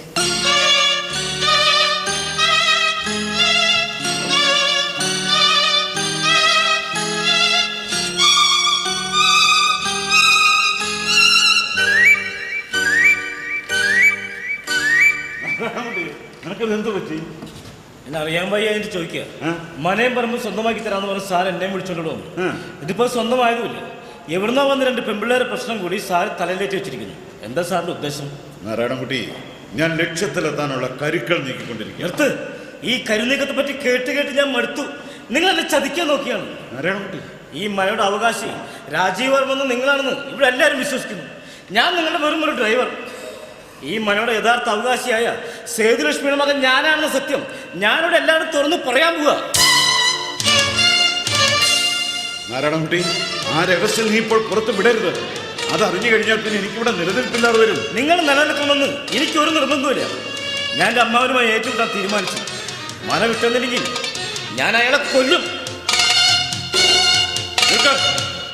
അപ്പോൾ ഇത്രയും കാലം ഞാൻ നിനക്ക് വേണ്ടി ചെയ്തൊക്കെ നീ മറന്നു. സാറന്ന് എന്റെ വിഷമം മനസ്സിലാക്കാത്ത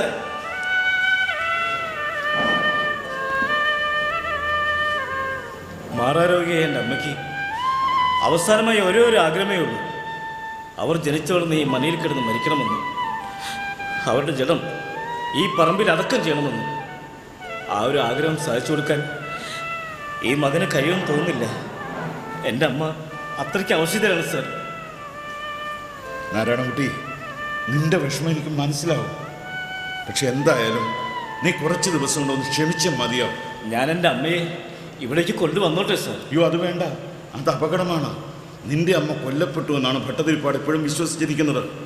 അവർ ജീവിച്ചിരിപ്പുണ്ടെന്നറിഞ്ഞാൽ തീർച്ചയായും അയാൾ അവരെ കൊല്ലാൻ ശ്രമിക്കും. ആദ്യമായി നിന്റെ അമ്മയ്ക്ക് ഈ മനയിലുള്ള അവകാശം തെളിയിക്കുന്ന ആ പഴയ ആധാരം സംഘടിപ്പിക്കണം. അതുണ്ടായിരുന്നെങ്കിൽ ഈ പാടൊന്നും വരികയില്ലായിരുന്നു. അത് കിട്ടിക്കഴിഞ്ഞാൽ നമുക്ക് ഭട്ടതിരിപ്പാടിനെ തളയ്ക്കാം. ആ പഴയ ആധാരത്തെക്കുറിച്ച് ഒരു അറിവും കിട്ടിയില്ലേ സാർ? ഓ, അതിനുവേണ്ടിയല്ലേ ഞാൻ ഈ ശ്രമിച്ചുകൊണ്ടിരിക്കുന്നത്. അതുവരെ നിനക്കൊന്ന് ക്ഷമിച്ചുകൂടെ? അതുവരെ ക്ഷമിക്കാം. അതുവരെ നീ ഡ്രൈവർ നാരായണൻകുട്ടിയും ഞാൻ ഈ മനയുടെ അവകാശി രാജീവ് വർമ്മയും. ഓക്കെ? നമ്മുടെ കാറിൻ്റെ ഫോണല്ലേ അത്? അതെ. ആരാത്? അത് നമ്മുടെ ആ കാട്ടുജാതി. നമ്മളൊക്കെ കാട്ടുജാതിയായ? അല്ല, എൻ്റെ അല്ല, സുന്ദരി സാർ. സുന്ദരി സാറും ആയ? ആരാണ് അവളെ ഇതൊക്കെ പഠിപ്പിച്ചത്? ഞാൻ തന്നെയാ. ഓഹോ. വെറുതെ ഇങ്ങനെ ഡ്രൈ അടിച്ചപ്പോൾ ഒരു നേരം പോക്കിന് വേണ്ടി ഫോണൊക്കെ അടുപ്പിക്കാൻ പഠിപ്പിച്ചു കൊടുത്തു. അത് ശരി.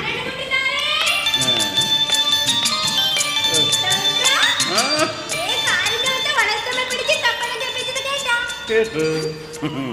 ഇപ്പൊ സുന്ദരി നാരായണൻകുട്ടിയായിട്ട് അങ്ങ് ലോകത്തിലല്ലേ? ഏത് നാരായണൻകുട്ടിക്കാരന്റെ പെരുത്തിഷ്ട തുടങ്ങി. ഒരു അമ്പളയമ്മച്ചനെ കീറി വെച്ച് ഒരു കൊട്ട എടുത്ത് വെച്ച് വള്ളിയും വലിച്ചിട്ടാ നാരായണൻകുട്ടി. അയ്യ, അത് നായക്കുട്ടിന്നല്ലേ? അതിനല്ലേ അവള് കൊട്ട എടുത്ത് വെച്ചിരിക്കുന്നത്, നിന്നെ കമത്തി അടയ്ക്കാൻ. അല്ല, സുന്ദരി നാരായണൻകുട്ടി ഇഷ്ടപ്പെടാൻ എന്താ കാര്യം? അത് പിന്നെ സാറ് നല്ല മനുഷ്യനാ. കാറിന്റെ ഔത്ത് കയറിയിരുന്ന് നിരപ്പിച്ച് ഭൂലോകം മൊത്തം ചുറ്റാ. ഏന് കാറുമ്മേ കയറാൻ എന്തൊരിഷ്ടാണെന്നാ. എന്നൊരു കാര്യം ചെയ്യും, സുന്ദരി നാരായണൻകുട്ടി ഞാൻ കല്യാണം കഴിച്ചോ? കല്യാണം കഴിക്കില്ല. വേണമെങ്കിൽ തമ്പുരാനാണ് കല്യാണം കഴിക്കാൻ. അയ്യോ, അയ്യേ, ഇത് പോക്കേസാ. എടി, ഫോണടിക്കാന്ന് പറഞ്ഞ് അവിടേക്ക് വാ. നിനക്കുള്ള വെച്ചിട്ടുണ്ട് ഉണ്ടക്കണ്ണി. ഒരെണ്ണത്തിന് വിശ്വസിക്കാൻ പറ്റില്ല, കാട്ടിലായാലും നാട്ടിലായാലും. ശരി, അപ്പൊ കൊറേ ഉണ്ടെന്ന് തോന്നുന്നു. വള്ളൂർക്കാവില് വേറെ വരുന്നു. ഏന് കുപ്പായം വാങ്ങാൻ 17 രൂപ തരൂ തമ്പ്ര. 17 രൂപ എന്നാ കല്യാണം കഴിക്കാവോ? ഏന് 17 രൂപ എന്നാ ഇപ്പൊ ഒന്ന് കല്യാണം കഴിക്കാം. ഈന് വരുമ്പോ എനിക്ക് കൊലുസ് വാങ്ങിക്കാൻ 20 രൂപ അപ്പയും ഒന്ന് കല്യാണം കഴിക്കാം. വേണ്ട വേണ്ട, നിന്നെ കല്യാണം കഴിക്കണേ ഞാൻ എപ്പോഴും പോക്കറ്റിൽ കാശും കൊണ്ട് നടക്കണ്ടേ? അതൊക്കെ പോട്ടെ. 25 വർഷങ്ങൾക്ക് മുമ്പ് ഈ മനയിൽ ഒരു കൊള്ളയും കൂട്ടക്കൊലയും നടന്നിട്ടുണ്ട്. അതിനെക്കുറിച്ച് നിന്റെ അപ്പൻ എന്തെങ്കിലും പറഞ്ഞ് നീ കേട്ടിട്ടുണ്ടോ?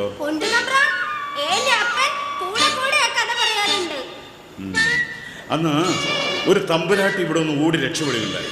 ആ തമ്പുരാട്ടിയെ കുറിച്ച് നിന്റെ അപ്പൻ എന്തെങ്കിലും പറഞ്ഞിട്ടുണ്ടോ? ആ തമ്പുരാട്ടിനെ രക്ഷപ്പെടുത്തി ചുരം കടത്തി വിട്ടത് ഏന്റെ അപ്പാപ്പൻ മേലെ മേലെ താണ മൂപ്പനായിരുന്നു. ആ വൈരാഗ്യം വെച്ചാ പട്ടേരി തമ്പുരാൻ ഏന്റെ അപ്പാപ്പനെ വെട്ടിക്കൊന്നത്. അത് ശരി. അന്ന് ആ തമ്പുരാട്ടിയുടെ കയ്യിൽ ഒരു പെട്ടി ഉണ്ടായിരുന്നു, അതെവിടെയോ നഷ്ടപ്പെട്ടു. അതിനെക്കുറിച്ച് നിന്റെ അപ്പൻ എന്തെങ്കിലും പറഞ്ഞ് നീ കേട്ടിട്ടുണ്ടോ?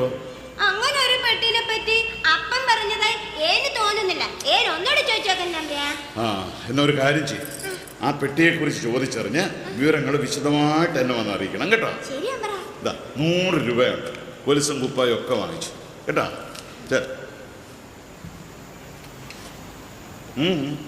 എന്താ സുന്ദരിക്കൊരു വിഷമം പോലെ? തമ്പ്രാ, കൊച്ചമ്പ്രാട്ടിനെ ചൊരം കെടുത്ത് വിട്ട് കുറ്റത്തിനാ എന്റെ അപ്പാപ്പനെ പട്ടേരി തമ്പ്രാൻ വെട്ടിക്കൊന്നത്. അതിപ്പോ പറഞ്ഞ കാര്യമാണല്ലോ. എന്റെ അപ്പന്റെ കയ്യിലെങ്ങാനും പെട്ടിയുണ്ടെങ്കിൽ ഏനത് തമ്പ്രാന്റെ കൈ കൊണ്ടുതന്നെന്നറിഞ്ഞ പട്ടേരിപ്പാട് ഏനെയും കൊല്ലൂലേ. തുന്തരി ചത്ത പിന്നെ എന്റെ അപ്പന് ആരുമില്ല തമ്പ്രാ. നീ എന്തിനാ ഈ ആവശ്യമില്ലാത്ത കാര്യങ്ങളൊക്കെ ചിന്തിക്കുന്നത്? നിനക്കൊന്നും സംഭവിക്കില്ല. നീ ആ വിവരം രഹസ്യമായിട്ട് എന്നെ വന്ന് അറിയിച്ചാൽ മതി കേട്ടോ. ശരി അമ്പ്ര. പച്ചെങ്കിലേ പട്ടേരി പറഞ്ഞ് ഏനെ കൊല്ലുന്നെങ്കിൽ തമ്പ്രാൻ എന്റെ അപ്പന് 100 രൂപ കൊടുത്തേക്കണം. സുന്ദരി ചത്ത പിന്നെ എന്റെ അപ്പന് കഞ്ഞിയും കറിയും വെച്ചു കൊടുക്കാൻ ആരുമില്ല. മൂപ്പന്റെ മുന്നിൽ 100 രൂപ വെച്ച് തപ്പശല്ല. എന്റെ അപ്പന് വേറൊരു പൊട്ടട്ടേക്ക് ഇട്ട അപ്പൊ തുന്തരി ഇല്ലെങ്കിലും അപ്പനൊരു ഉണ്ടാവുമല്ലോ.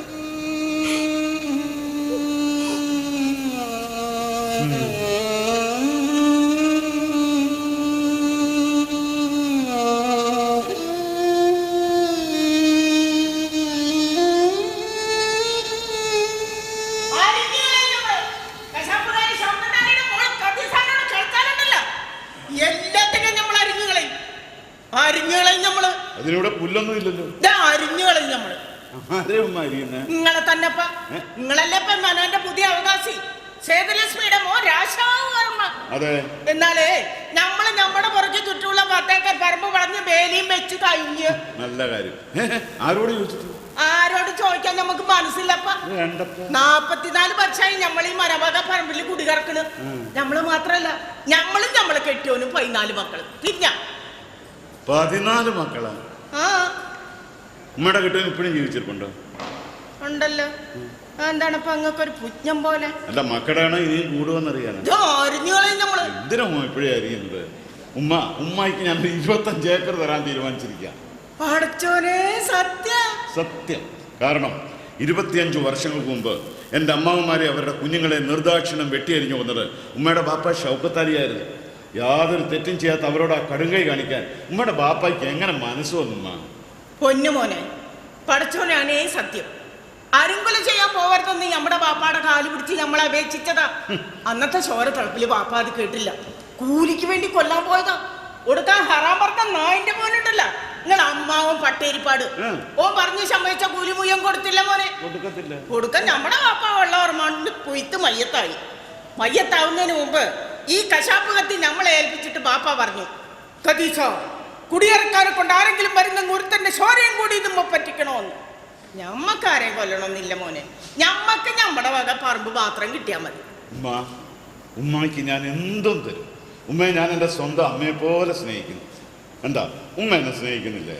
ഉണ്ട് മോനെ. നമ്മുടെ മൂത്ത പോലെ അവക്കരെ പോലെ ഉണ്ട് നമ്മള് സ്നേഹിക്കണ്. എന്താണ് മോനെ? മോനെ, ഉമ്മയെ കൊല്ലാൻ പട്ടതിരിപ്പാട് ആലോചിച്ചോണ്ടിരിക്കുക. പഠിച്ചോനെ നേരെ ഉമ്മയെ മാത്രമല്ല, ഉമ്മയും ഉമ്മയുടെ കെട്ടിയവനെയും 14 മക്കളെയും കൊല്ലാനും ഉമ്മയുടെ കുടിൽ തീ വെച്ച് നശിപ്പിക്കാനും ഒട്ടതിരിപ്പാട് ഗുണ്ടാ സംഘത്തെ ഏർപ്പാട് ചെയ്ത് കഴിഞ്ഞു.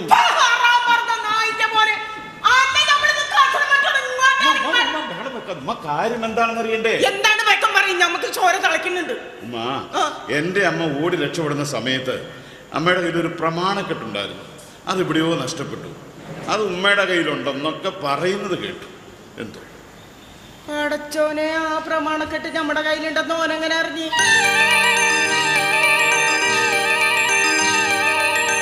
അത് ഉമ്മയുടെ കയ്യിലുണ്ടോ? ഉണ്ട് പോലെ. അന്ന് ബായി കടന്ന് കിട്ടിയതാ. നമ്മുടെ പറയലിരിപ്പുണ്ട്. ആശ്വാസം, രക്ഷപ്പെട്ടു. എന്താണ് പോലെ? രക്ഷപ്പെട്ടില്ലുമ്മ. ആ പ്രമാണക്കെട്ട് ഉമ്മയുടെ കുടിലിരിക്കുന്നിടത്തോളം കാലം എന്റെ ഉമ്മയുടെ ആയുസിന് യാതൊരു ഉറപ്പുമില്ല. ഇനിയിപ്പോ എന്തിനാ ഈ വഴി കിടന്ന് കിട്ടുന്നൊക്കെ കൂടിക്കൊണ്ട് വെക്കുന്നത്? ഇനി എങ്ങനെ ശ്രദ്ധിച്ചോണം കേട്ടോ. ഉമ്മ ഒരു കാര്യം ചെയ്യും, എത്രയും പെട്ടെന്ന് ആ പ്രമാണക്കെട്ടെടുത്ത് എൻ്റെ കൊണ്ട തരിക. എന്നിട്ട് പ്രമാണം എൻ്റെ കയ്യിലാണെന്ന് ഭട്ടതിരിപ്പാടിനെ ബോധ്യപ്പെടുത്തി നല്ല 4 വർത്തമാനം കൂടെ പറയുക. ഉമ്മയുടെ കാര്യം സുരക്ഷ. അത് നമ്മൾ ഏറ്റുമോനെ ഓന്റെ മോന്തക്കുറ്റിക്ക് നോക്കി 4 ഓണത്തിന് നമ്മൾ കൊടുക്കുന്നുണ്ട്. ആ വിക്കൻ ഒരെണ്ണം കൂടെ കൊടുത്തേ. അത്രയ്ക്കായോ ഉമ്മ എന്താണ് പോലെ ഭട്ടതിരിപ്പാടപ്പൊ തിരിച്ച് എന്തെങ്കിലും ഇങ്ങോട്ട് പറഞ്ഞാൽ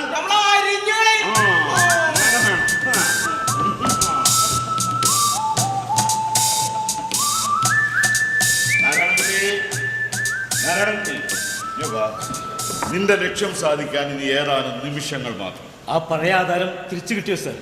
കിട്ടും. അത് കിട്ടിക്കഴിഞ്ഞാൽ നീ പ്രഗത്ഭനായ ഒരു അഡ്വക്കേറ്റ് എന്നെ കണ്ടാൽ മതി. ഈ ഉപകാരത്തിന് ഞാൻ എങ്ങനെയാണ് സാറിനോട് നന്ദി പറയേണ്ടത്? എനിക്ക് വേണ്ട നന്ദിയല്ല, പറഞ്ഞു സമ്മതിച്ച തുക.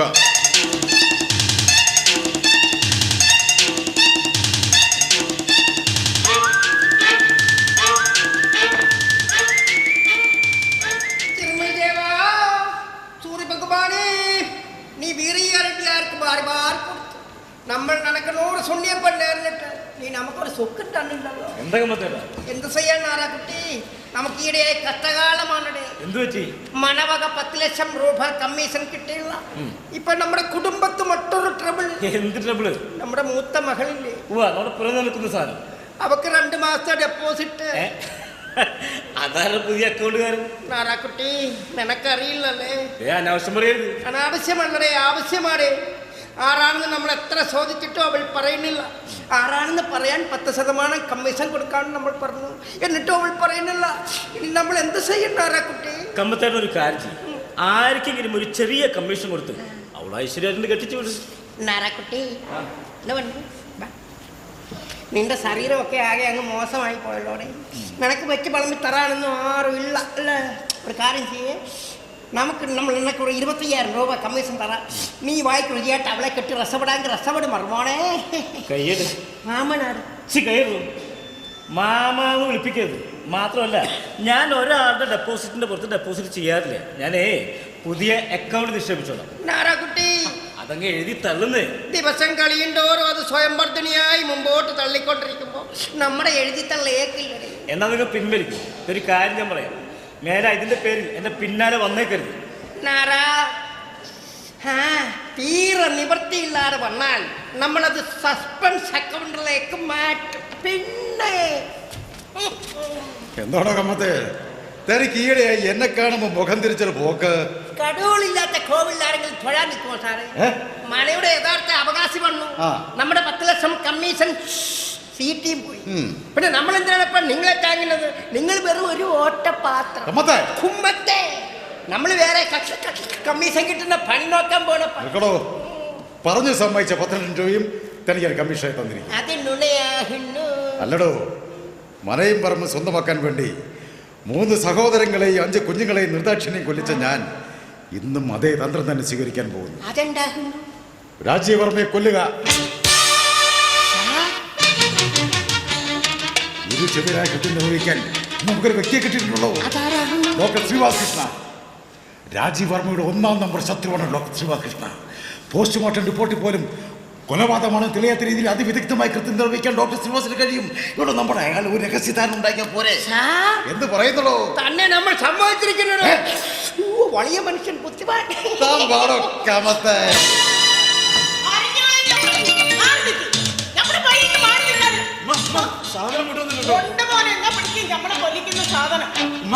നല്ല നാല് വർത്താനം പറഞ്ഞ ആട്ടുകൊണ്ട് വെച്ചൂടെ?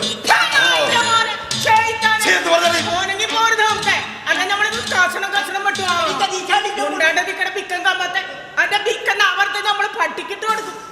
നമ്മളെ കെട്ടിയാണ് 14 മക്കളെ കൊണ്ടൊന്ന് കുടില് തീ വെക്കും.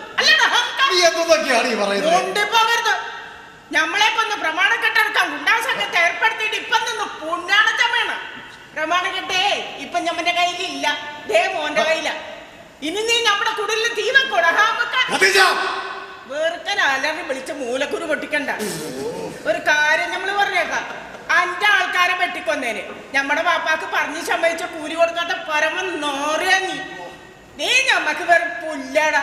ദേ നമ്മളോട് കളിക്കാൻ വന്നാലുണ്ടല്ലോ അതിന്റെ ഓണക്ക തല ഈ പാക്കത്തിമേലിരിക്കും. ഓർത്തോളേണ്ടി മതിയാൻ പറഞ്ഞു. അപ്പൊ നമ്മള് പോട്ടെ. ഇനി ആരെങ്കിലും ഉമ്മയുടെ വേലിക്കെട്ട് കുളിക്കാനെ കൊണ്ട് വന്നാൽ നമ്മളെ സത്യം കൊണ്ട് നടക്കുന്നത്. ഓഹോ, അപ്പൊ അവളെ ഇളക്കിവിട്ടോ നീ ആയിരുന്നു. ആ ഇളക്കിന് ഞാനാ വിട്ടതല്ല. രാജീവ്, ഈ മനയിൽ എനിക്കുള്ള അവകാശം തെളിയിക്കണമെന്നായിരുന്നല്ലോ നിങ്ങളുടെ ഡിമാൻഡ്. ഇതെന്താണെന്നറിയാമോ? ഈ മനയുടെ 25 ഏക്കറിന്റെ ആധാരം.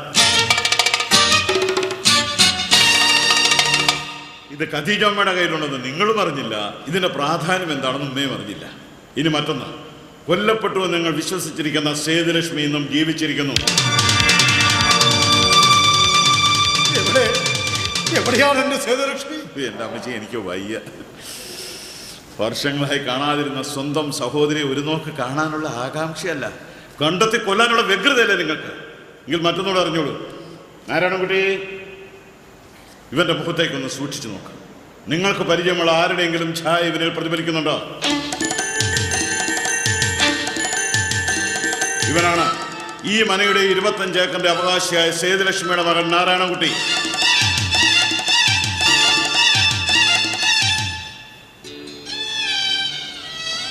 നാരായണൻകുട്ടി, ഇതാ നിന്റെ ആസ്തി തെളിയിക്കുന്ന ആധാരം.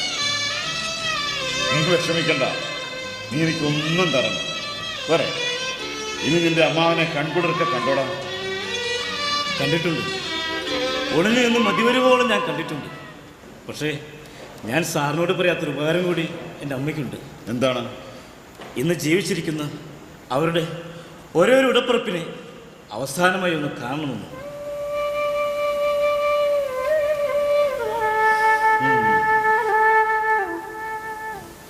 അമ്മാവ, നിങ്ങളോട് ഏറ്റുമുട്ടാനുള്ള ശക്തിയൊന്നും ഞങ്ങൾക്കില്ല.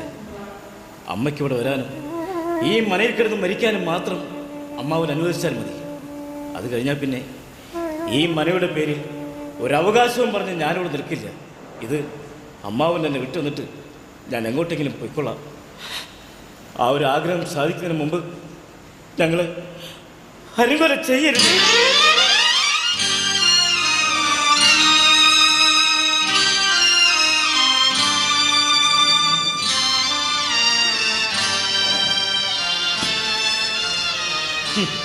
ഇത്രയൊക്കെ ഹീനകൃത്യങ്ങൾ ചെയ്തിട്ടും നിങ്ങളുടെ സഹോദരി നിങ്ങളെ അവസാനമായി ഒരു നോക്ക് കാണാൻ ആഗ്രഹിക്കുന്നു. നിങ്ങളുടെ അനന്തരവൻ ഈ മനയും പറമ്പ് നിങ്ങൾക്ക് തന്നെ വിട്ടുതന്നിട്ട് എങ്ങോട്ടെങ്കിലും പൊയ്ക്കോളാമെന്നും പറയുന്നു. ആ വികാരവും ഭാഷയും ഒന്നും നിങ്ങൾക്ക് മനസ്സിലാവില്ല. വിശപ്പ് മൂക്കുമ്പോൾ ചില മൃഗങ്ങൾ സ്വന്തം കുഞ്ഞുങ്ങളെ കൊന്നു തിന്നാറുണ്ടെന്ന് കേട്ടിട്ടുണ്ട്. ആ മൃഗങ്ങളും എല്ലാ കുഞ്ഞുങ്ങളെയും കൊല്ലാറില്ല. ഇവിടെ സമ്പത്തെന്ന വിശപ്പ് മൂത്തപ്പോൾ സ്വന്തം സഹോദരങ്ങളെ അവരുടെ കുഞ്ഞുങ്ങളെ കൊന്ന നിങ്ങൾ മൃഗവുമല്ല മനുഷ്യനുമല്ല. സാർ മണയുടെ അവകാശിയാണെന്ന് മനസ്സിലായി. പിന്നെ സാർ യഥാർത്ഥത്തിൽ ആരാകുന്നു സാർ? അറിയണം. പിന്നെ അത്യാവശ്യം. പിന്നെ ഞെട്ടരുത്. ഇല്ല. കമ്മീഷണർ. കമ്മീഷണർ? അതെ, കമ്മത്തിനെ പോലെ കമ്മീഷൻ വ്യവസ്ഥയിൽ ജോലി ചെയ്യുന്ന ഒരു വ്യക്തി. കയ്യൂക്കുളവൻ അതില്ലാത്തവന്റെ അവകാശങ്ങൾ തട്ടിയെടുത്താൽ അത് തിരികെ വാങ്ങിക്കൊടുക്കുന്ന മാന്യനായ ഒരു വാടക ഗുണ്ട.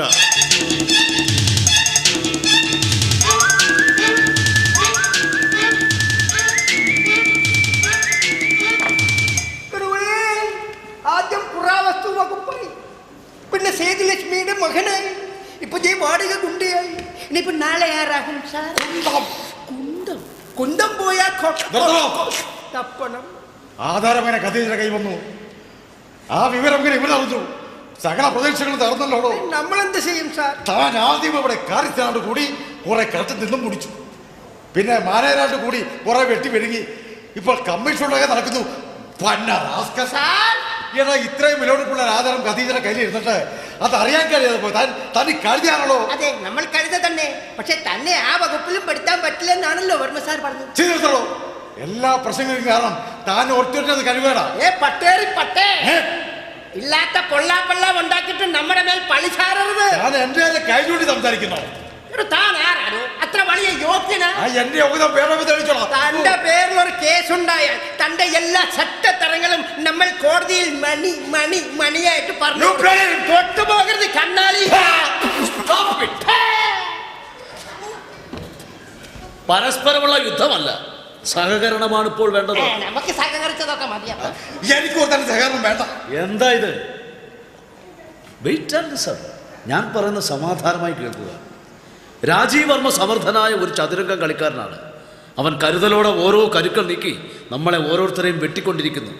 പകരം നമുക്കും അവനെ ഒന്ന് വെട്ടണ്ടേ? വെട്ടാനും കുത്താനും വർമ്മയല്ല മനയുടെ അവകാശി, അത് നാരാക്കുട്ടിയാകുന്നു. അല്ലെന്ന് അയാൾ പറയുന്നു. വാടക കൊണ്ടയാണത്രേ. നഷ്ടപ്പെട്ടു പോയി എന്ന് ഞാൻ തീർത്തും വിശ്വസിച്ചിരുന്ന ഈ മനയുടെ യഥാർത്ഥ ആധാരം അവൻ നിഷ്പ്രയാസം കണ്ടെടുത്തു. അത് എന്റെ മൂക്കിന്റെ കീഴിൽ നിന്ന്. ഡോക്ടർ, ഇവൻ ഏതായിരിക്കും വകുപ്പ്? മനയുടെ അവകാശിയല്ല വർമ്മയെങ്കിൽ നോ ഡൗട്ട് അവൻ ഞാൻ ഉദ്ദേശിക്കുന്ന പാർട്ടി തന്നെ. വക്കീല അല്ല, കള്ളൻ. രണ്ടും തമ്മിൽ എന്താ വ്യത്യാസം? രണ്ടും കള്ളന്മാർ. ധരിത്രിയും സൂസനും മന ലേലം വിളിക്കാമെന്ന് അതേ ദിവസം തന്നെയാണ് അവനും ഇവിടെ എത്തിയത്, അല്ലേ? അതെ. അപ്പോൾ അവൻ എല്ലാം അറിഞ്ഞുകൊണ്ട് അവരെ ഫോളോ ചെയ്താണ്. അവന്റെ ലക്ഷ്യം എന്താണെന്നോ? ധരിത്രിയുടെ കൈവശമുള്ള 1.5 കോടി രൂപ തട്ടിയെടുക്കുക. ഇല്ല, ആ ലക്ഷ്യം സാധിക്കാൻ പോകുന്നില്ല. അത് നിങ്ങളുടെ സ്വന്തം കാര്യം അല്ല. നമുക്ക് 3 പേർക്കും നേട്ടമുണ്ടാക്കുന്ന മനഃശാസ്ത്രപരമായ ഒരു തന്ത്രം ആവിഷ്കരിക്കാനാണ് ഞാൻ ഉദ്ദേശിക്കുന്നത്. കൊലപാതകമാണെങ്കിൽ കൂട്ടി നിൽക്കാൻ നമ്മളല്ല. കൊലപാതകം ഏറ്റുമുട്ടലൊന്നുമല്ല. Completely harmless a psychological treatment. തികച്ചും നിരുപദ്രവകരവും മനഃശാസ്ത്രപരവുമായ തന്ത്രം. ആ തന്ത്രം കൊണ്ട് രാജീവ് വർമ്മയുടെ ലക്ഷ്യത്തിന് സാരമായി മുറിവേൽക്കുകയും ചെയ്യും. പറയോ?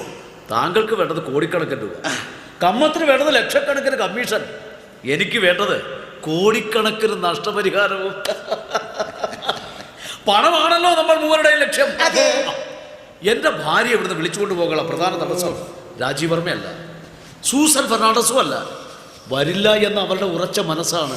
നിങ്ങൾ വീണ്ടും നിങ്ങളുടെ ഭാര്യയുടെ കാര്യമായി മുഴുവൻ കേൾക്കുക. അതുകൊണ്ട് ആദ്യമായി വേണ്ടത് അവളുടെ മനസ്സ് മാറ്റാനുള്ള തന്ത്രമാണ്. അതെന്താണ്? ധരിത്രിയുടെ മുറിയിലിരിക്കുന്ന 1.5 കോടി രൂപ നിങ്ങൾ എടുത്തു മാറ്റണം. അതിൽ 1.25 കോടി രൂപ താങ്കൾക്ക് എടുക്കാം, 1/4 കോടി രൂപ കമ്മത്തിന് കമ്മീഷൻ കൊടുക്കാം. ഞാൻ എൻ്റെ ഭാര്യയെ കൊണ്ടുപോയി നഷ്ടപരിഹാരത്തുക നേടുകയും ചെയ്യും.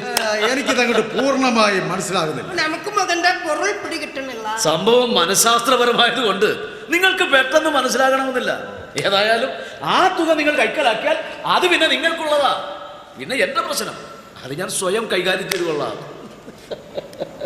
എന്തു പറയുന്നു? അവരുടെ മുറിയിൽ നിന്ന് പണമെടുത്ത് മാറ്റുന്നത് അത്ര നിസ്സാരമായ പണിയല്ലല്ലോ. അതിനല്ലേ നമ്മൾ കമ്മത്തിനെ കൂട്ടുപിടിച്ചിരിക്കുന്നത്. എന്താടോ നമ്മൾ പോറേടോ? കമ്മത്ത് അവരുമായി ഇപ്പോഴും നല്ല ടേംസിലാണല്ലോ. അതുകൊണ്ട് ആ മുറിയിൽ ഒന്ന് കയറി ഇറങ്ങിയാൽ ആരും സംശയിക്കുകയില്ല, ശ്രദ്ധിക്കുകയില്ല. കമ്മത്ത് വിചാരിച്ചാൽ അത് നടക്കും. എന്താ കമ്മത്ത്? നമ്മൾ വിചാരിച്ചാൽ കാര്യം നടക്കും. പക്ഷെ നമുക്ക് കമ്മീഷൻ കിട്ടുമെന്നുണ്ട് ഉറപ്പ്. എടോ, പണം എടുത്തുകൊണ്ട് വന്നു കഴിഞ്ഞാൽ തന്റെ കമ്മീഷൻ തരുന്നതിന് എന്താണോ പ്രശ്നം? തന്നെ നമുക്ക് അത്ര വിശ്വാസം പോരാ. കമ്മത്ത് കാര്യം സാധിച്ചു കഴിഞ്ഞാൽ കൃത്യമായി 25 ലക്ഷം രൂപ കമ്മത്തിന് കമ്മീഷൻ തന്നിരിക്കും. എന്താ വിഷമാണ് ഒരുപാട്? ഞാൻ സമ്മതിച്ചിരിക്കുന്നു. എങ്കിൽ പണമെടുത്ത് തരാവുന്ന നമ്മളും സമ്മതിച്ചിരിക്കുന്നു. Very good. ആർക്കും സംശയത്തിന് ഇട കൊടുക്കാതെ വളരെ തന്ത്രപൂർവ്വ കൃത്യം നിർവഹിച്ചിരിക്കണം മിസ്റ്റർ പട്ടതിരിപ്പാട്. കൃത്യം നിർവഹിച്ചു കഴിഞ്ഞാൽ അന്ന് 1.25 കോടി രൂപയുമായി 1.25 ഫ്ലൈറ്റിൽ താങ്കൾ അമേരിക്കയിലേക്ക് യാത്രയാകുന്നു. 10 കോടി രൂപയുടെ നഷ്ടപരിഹാരത്തിന്റെ തെളിവുമായി 10 മണിക്കുള്ള ഫ്ലൈറ്റിൽ ഞാൻ ഗൾഫിലേക്കും. 1/4 കോടി രൂപ കമ്മീഷനുമായി കാൽനടയായി നമ്മൾ നമ്മുടെ വീട്ടിലേക്കും യാത്രയാകും.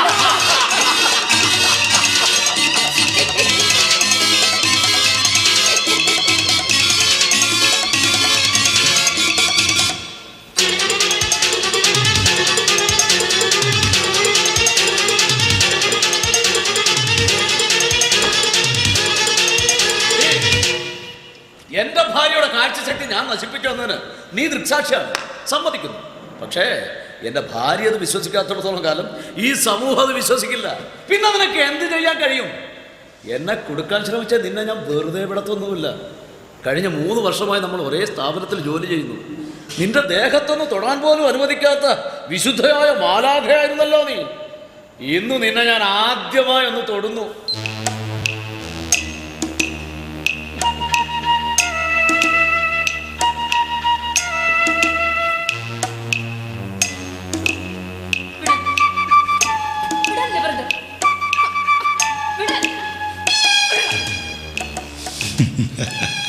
ഗായത്രി,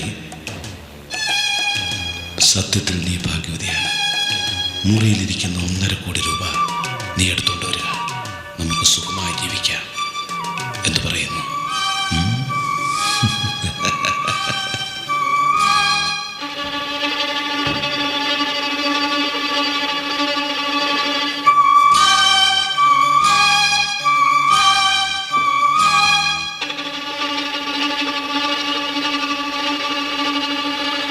ഗായത്രി, നീ ഇതുവരെ എവിടെയായിരുന്നു? ചേച്ചി, ഞാൻ അന്ധയാണ്, പക്ഷെ ബദിരയല്ല. നിന്റെ പ്രായത്തിലുള്ള ഒരു പെൺകുട്ടിയുടെ ദൗർബല്യങ്ങളൊക്കെ എനിക്ക് മനസ്സിലാകും. നീ നശിക്കാൻ പാടില്ല. നമുക്കിപ്പോഴും ഇവിടെ നിന്ന് ഇറങ്ങണം. ചേച്ചി, പുറത്തെങ്ങും വലവിരിച്ച് ഡോക്ടർ നമ്മളെ കാത്തിരിക്കുക. ഇപ്പോൾ നമ്മൾ ഇവിടെ നിന്ന് ഇറങ്ങുന്ന ആപത്താ. മാത്രമല്ല, രാജീവ് വർമ്മയുടെ സഹായം നമുക്കിപ്പോൾ കൂടിയേ തീരൂ. രാജീവിന്റെ സാന്നിധ്യം നിനക്ക് ഒഴിവാക്കാനാവില്ലെന്ന് പറയൂ. വേണ്ട, നീ വരണ്ട. നിന്റെ സഹായവും എനിക്ക് ആവശ്യമില്ല. ഞാൻ ഒറ്റയ്ക്ക് പോകും. വേണ്ട. ഇറങ്ങി പുറപ്പെടുമ്പോൾ എൻ്റെ മനസ്സിലൊരു സങ്കല്പമുണ്ടായിരുന്നു. ജീവിക്കുന്നെങ്കിൽ ഒരുമിച്ച്, മരിക്കുന്നെങ്കിൽ ഒരുമിച്ചെന്ന്. ആ തീരുമാനത്തിനും അതേ സൂസൻ ഫെർണാണ്ടസിന് യാതൊരു പോലും സംഭവിച്ചിട്ടില്ല. ഞാനിതാ വരുന്നു.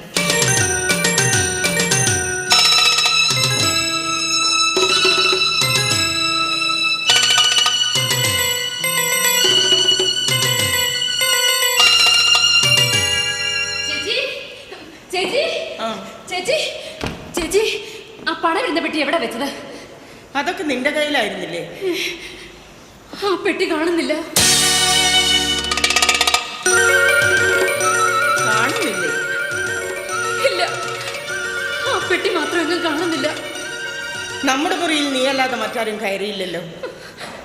എന്തോ എനിക്കൊന്നും അറിയില്ല.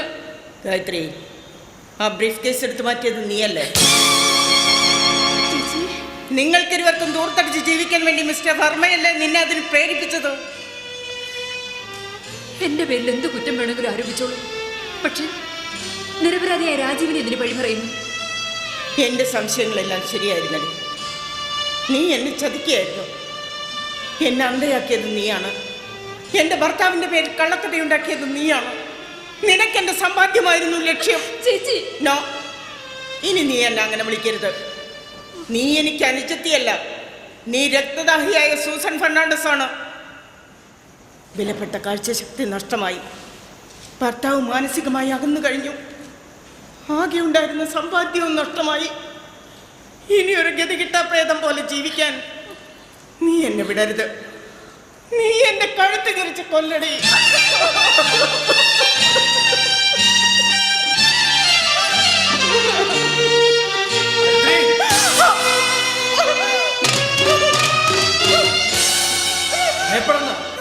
നിന്റെ ഭർത്താവ് ഡോക്ടർ ശ്രീവാസ് കൃഷ്ണാണ് വന്നിരിക്കുന്നത്. സത്യത്തിൽ എന്താണ് സംഭവിച്ചതെന്ന് എന്നോടൊന്ന് അന്വേഷിക്കുക പോലും ചെയ്യാതെ ഒരു നഴ്സിന്റെ വാക്കിട്ട് ഇറങ്ങി തിരിച്ചതിന്റെ ദുരന്തം നീ ശരിക്കും അനുഭവിച്ചു കഴിഞ്ഞു എന്ന് ഞാൻ മനസ്സിലാക്കുന്നു. നിന്നെ ഞാൻ വഴക്ക് പറഞ്ഞിട്ടുണ്ട്, തല്ലിയിട്ടുണ്ട്, മാനസികമായി പീഡിപ്പിച്ചിട്ടുണ്ട്. പക്ഷേ അപ്പോഴും ഉള്ളിൻ്റെ ഉള്ളിൽ നിന്നെ ഞാൻ സ്നേഹിച്ചിരുന്നു എന്ന സത്യം നിനക്ക് വിശ്വസിക്കാൻ കഴിഞ്ഞില്ല. എല്ലാം സംഭവിച്ചു കഴിഞ്ഞില്ലേ? ഞാനിപ്പോൾ വന്നത് നിന്നെ കൊണ്ടുപോയി നഷ്ടപരിഹാര തുക നേടാനൊന്നുമല്ല. അങ്ങനെ സമ്പാദ്യം എനിക്ക് വേണ്ട. ഞാനിപ്പോൾ വന്നത് ഞാൻ എന്നും സ്നേഹിക്കുന്ന എൻ്റെ ഭാര്യയെ എൻ്റെ ജീവിതത്തിലേക്ക് തിരിച്ചു വിളിക്കാനാണ്. നീ വരില്ലേ? എന്നോട് സ്നേഹവും വിശ്വാസവും ഉണ്ടെങ്കിൽ വരിക, ഇല്ലെങ്കിൽ ഇവിടെ നിൽക്കുക. ഏതായാലും ഇനി ഒരിക്കലും നിന്നെ അന്വേഷിക്കാൻ വരില്ല. നീ എന്ത് തീരുമാനിച്ചു?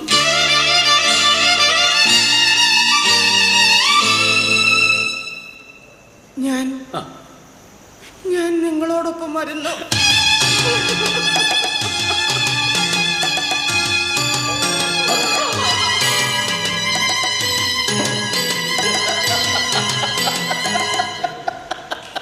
അങ്ങനെ പന്ത് വീണ്ടും എൻ്റെ കോർട്ടിലായി.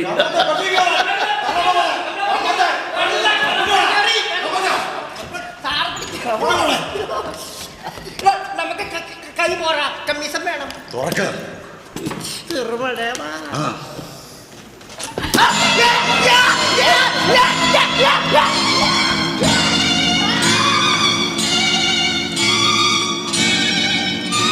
രണ്ടുപേരും ചേർന്ന് കബളിപ്പിക്കാമെന്ന് കരുതിയല്ല.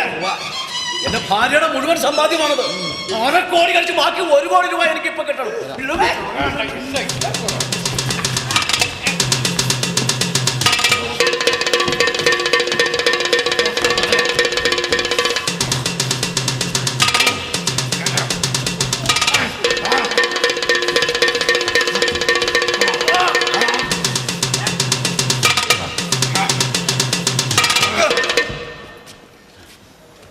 വടംവലി.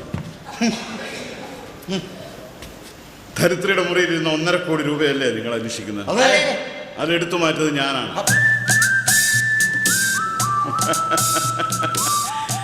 അങ്ങനെ 1.25 കോടി രൂപയുമായി 1.25 ഫ്ലൈറ്റിൽ മിസ്റ്റർ ഭട്ടതിരിപ്പാടിനും 10 കോടി രൂപയുടെ നഷ്ടപരിഹാരത്തിനുള്ള തെളിവുമായി 10 മണിക്കുള്ള ഫ്ലൈറ്റിൽ ഡോക്ടർ ശ്രീവാസ് കൃഷ്ണനും 1/4 കോടി രൂപയുടെ കമ്മീഷനുമായി കാൽനടയായിട്ട് കമ്മത്തിനും രക്ഷപ്പെടാനുള്ള പദ്ധതി പൊളിഞ്ഞു. ഞങ്ങളുടെ എല്ലാ ഗൂഢതന്ത്രങ്ങളും നീ ചോർത്തിയെടുത്തു അല്ലേ? ആ പണം കൊണ്ട് നീ പുറത്ത് കിടക്കാൻ ജാമ്യം നമ്മുടെ കമ്മീഷൻ തരാതി ഒരാടി കളിക്കുള്ള കണ്ണാളി.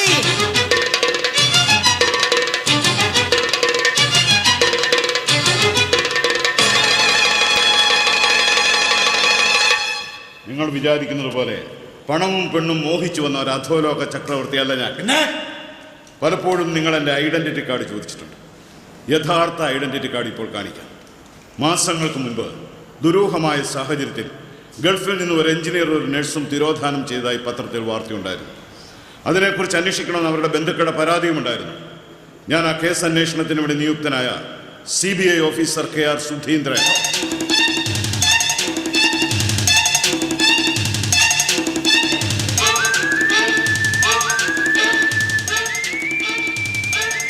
മനയും പറമ്പും വിലയ്ക്ക് വാങ്ങാൻ അവർ ദേവപുരിയിലേക്ക് യാത്ര തിരിച്ചുവെന്നറിഞ്ഞപ്പോൾ ഈ മനയിൽ അല്പകാലം തങ്ങാനുള്ള സാധ്യതയെക്കുറിച്ച് ഞാൻ അന്വേഷിച്ചു.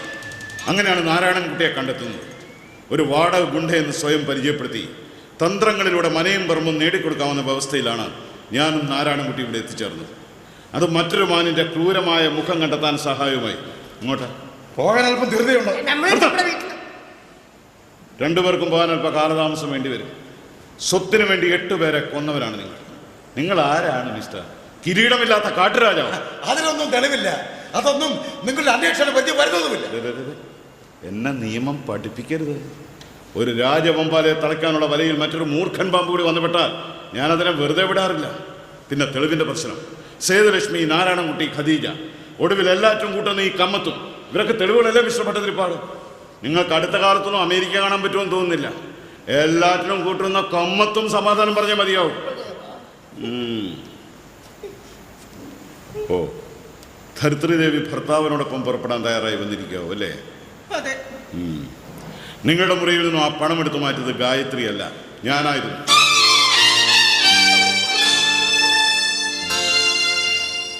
സോറി, അതെൻ്റെ അന്വേഷണത്തിൻ്റെ ഒരു ഭാഗമായിരുന്നു. ഏതായാലും ഭർത്താവിനോടൊപ്പം പോകാൻ നിയമപരമായ ചില തടസ്സങ്ങൾ നേരിടേണ്ടതായി വരും. ആവശ്യമുള്ളപ്പോൾ വിളിക്കാം. ഇപ്പോൾ അകത്തേക്ക് പോയിക്കോളൂ. പോയിക്കോളൂ mister Prabhakaran.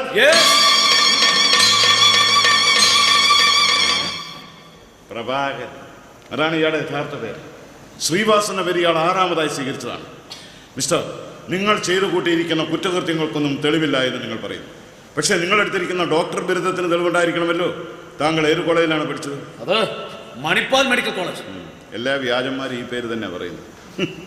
Manipal medical കോളേജിനടുത്തുള്ള medical സ്റ്റോറിലാണ് നിങ്ങൾ ആദ്യമായിട്ട് മരുന്ന് വിൽക്കാൻ നിന്നത്. തുടർന്ന് ഇങ്ങോട്ടുള്ള നിങ്ങളുടെ റൂട്ടിൻ്റെ ഓരോ സ്കെച്ചും എൻ്റെ കൈവച്ചുകൊണ്ട് അതവിടെ നിൽക്കട്ടെ. എനിക്ക് അന്വേഷിക്കേണ്ട പ്രധാനപ്പെട്ട കേസ് ധരിത്രിയുടെ പ്രശ്നമാണ്. നഷ്ടപരിഹാരത്വം നേടിയെടുക്കാൻ വേണ്ടി നിങ്ങളെല്ലാവരെയും അന്ത്യമാക്കരുത്. ഞാൻ തീർത്തും നിഷേധിക്കുന്നു. ഈ സംഭവത്തിൽ എനിക്ക് യാതൊരു പങ്കുമില്ല. ഉണ്ട്. ആ സംഭവത്തിന് ദൃക്സാക്ഷിയാണ് ഞാൻ. ഏത് കോടതിയിലും തെളിവ് നൽകാൻ ഞാൻ തയ്യാറാണ്. എനിക്ക് പിന്നെ കോടതി വെച്ച് കാണാം. അല്ല പിന്നെ അതിനു മുമ്പ് കുറ്റാന്വേഷണ ഉദ്യോഗസ്ഥനെ ഏൽപ്പിക്കാൻ എന്റെ കൈവശം മറ്റൊരു തെളിവുണ്ട്. അന്ന് നിങ്ങൾ ധരിത്രി ദേവിയുടെ കണ്ണിൽ പ്രയോഗിച്ച അതേ മരുന്ന്. അങ്ങനെ ഒരു തൊണ്ടി സാധനം ഉണ്ടായിരിക്കുമെന്ന് ഡോക്ടർ ഒരിക്കലും പ്രതീക്ഷിച്ചില്ലല്ലേ? ഗായത്രി, എടുത്തോണ്ട് വരും. ഞാൻ ആരാണെന്ന് നീ ഇനിയും മനസ്സിലാക്കിയിട്ടില്ല. 10ാമത്തെ വയസ്സിൽ 100 രൂപയ്ക്ക് വേണ്ടി സ്വന്തം തന്തയെ കൊന്നുകൊണ്ടായിരുന്നു നിന്റെ തുടക്കം. മിസ്റ്റർ, പല വേലി ചാടുമ്പോൾ ഒരു കോല് കൊള്ളും, പല കണ്ണെടുക്കുമ്പോൾ ഒരു കണ്ണ് പൊട്ടും. എല്ലാ തെളിവുകളും എത്തേണ്ടടുത്ത് എത്തിക്കഴിഞ്ഞു. നിമിഷങ്ങൾക്കകം ഈ മന പോലീസ് വലയം ചെയ്തിരിക്കും. അതുവരെ ഓടാ.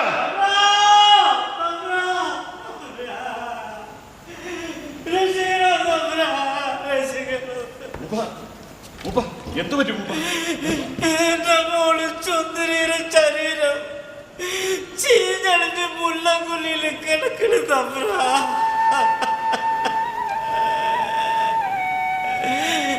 ആദ്യം എന്റെ അപ്പനെ കൊന്ന്, ഇപ്പൊ എന്റെ പൊന്നു മോള് ചുന്ദരിയെ കൊന്ന്.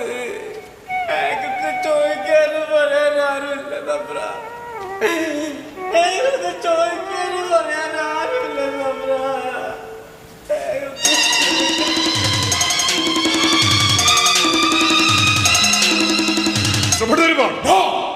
സുന്ദരിയെ കൊന്ന ഞാനല്ല. അതെ, കമ്മത്തെ എന്തായാലും നിങ്ങൾ കാരണം നമ്മൾ കോടതി കയറാൻ പോകുന്നു. എങ്കിൽ പിന്നെ ഒരു സത്യമെങ്കിലും അങ്ങ് പറയാം. സാർ സുന്ദരിയോട് മനവക ആധാരത്തിൻ്റെ കാര്യം ചോദിക്കുന്നത് പട്ടേരിപ്പാട് കേട്ടു. അന്ന് അവിടെ പുറകെ ചെന്ന് പട്ടേരിപ്പാട് സുന്ദരിയെ കഴുത്ത് ഞെറിച്ച് കൊന്നതാ. പട്ടേരിപ്പാട് അറിഞ്ഞ് എന്നെ കൊല്ലുന്നെങ്കിൽ തമ്പുരാൻ എൻ്റെ അപ്പന് 100 രൂപ കൊടുത്തേക്കണം. സുന്ദരി ചത്തു കഴിഞ്ഞാൽ പിന്നെ എൻ്റെ അപ്പന് കഞ്ഞിയും കറിയും വെച്ചു കൊടുക്കാൻ ആരുമില്ല. മൂപ്പൻ്റെ മുമ്പിൽ 100 രൂപ തപ്പ് ശല്യ എൻ്റെ അപ്പന് വേറൊരു പൊണ്ടാട്ടിയെ കെട്ടാം. അപ്പം പിന്നെ തുന്തരി ഇല്ലേലും അപ്പനൊരു കൂട്ടാവുമല്ലോ.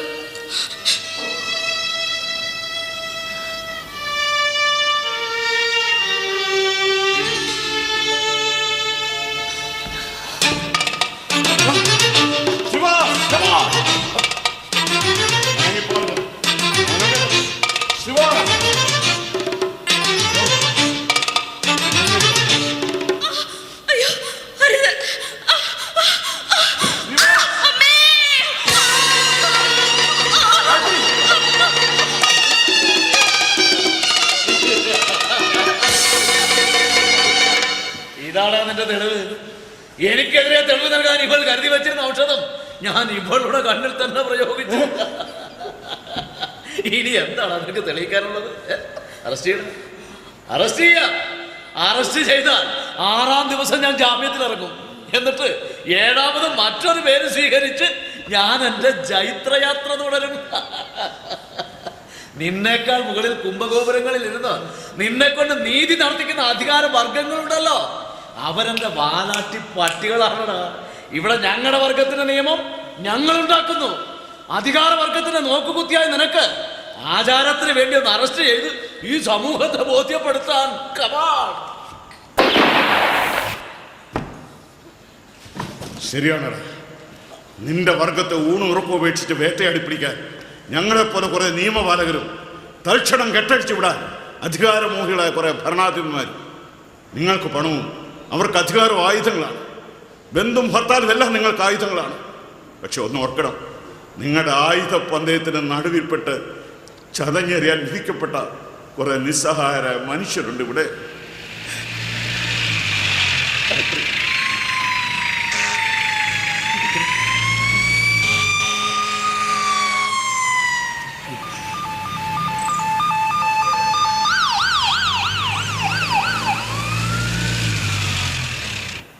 സുഹൃത്തുക്കളെ, നിങ്ങൾക്കിവിടെ അറസ്റ്റ് ചെയ്യാനുള്ളത് നിങ്ങളുടെ മേലുദ്യോഗസ്ഥനെ തന്നെയാണ്. ഭരണവർഗത്തിൻ്റെയും ജനങ്ങളുടെയും നടുവിൽ നിൽക്കുന്ന നമ്മുടെ വർഗത്തിൻ്റെ അഭിമാനം രക്ഷിക്കാൻ നിയമനിഷേധം നടത്തിയ ഞാൻ നിങ്ങളുടെ മുൻപിൽ നിയമം അനുസരിക്കുന്നു. ഞാൻ നിരായുധനാണ്. എന്നെ അറസ്റ്റ് ചെയ്തോളൂ.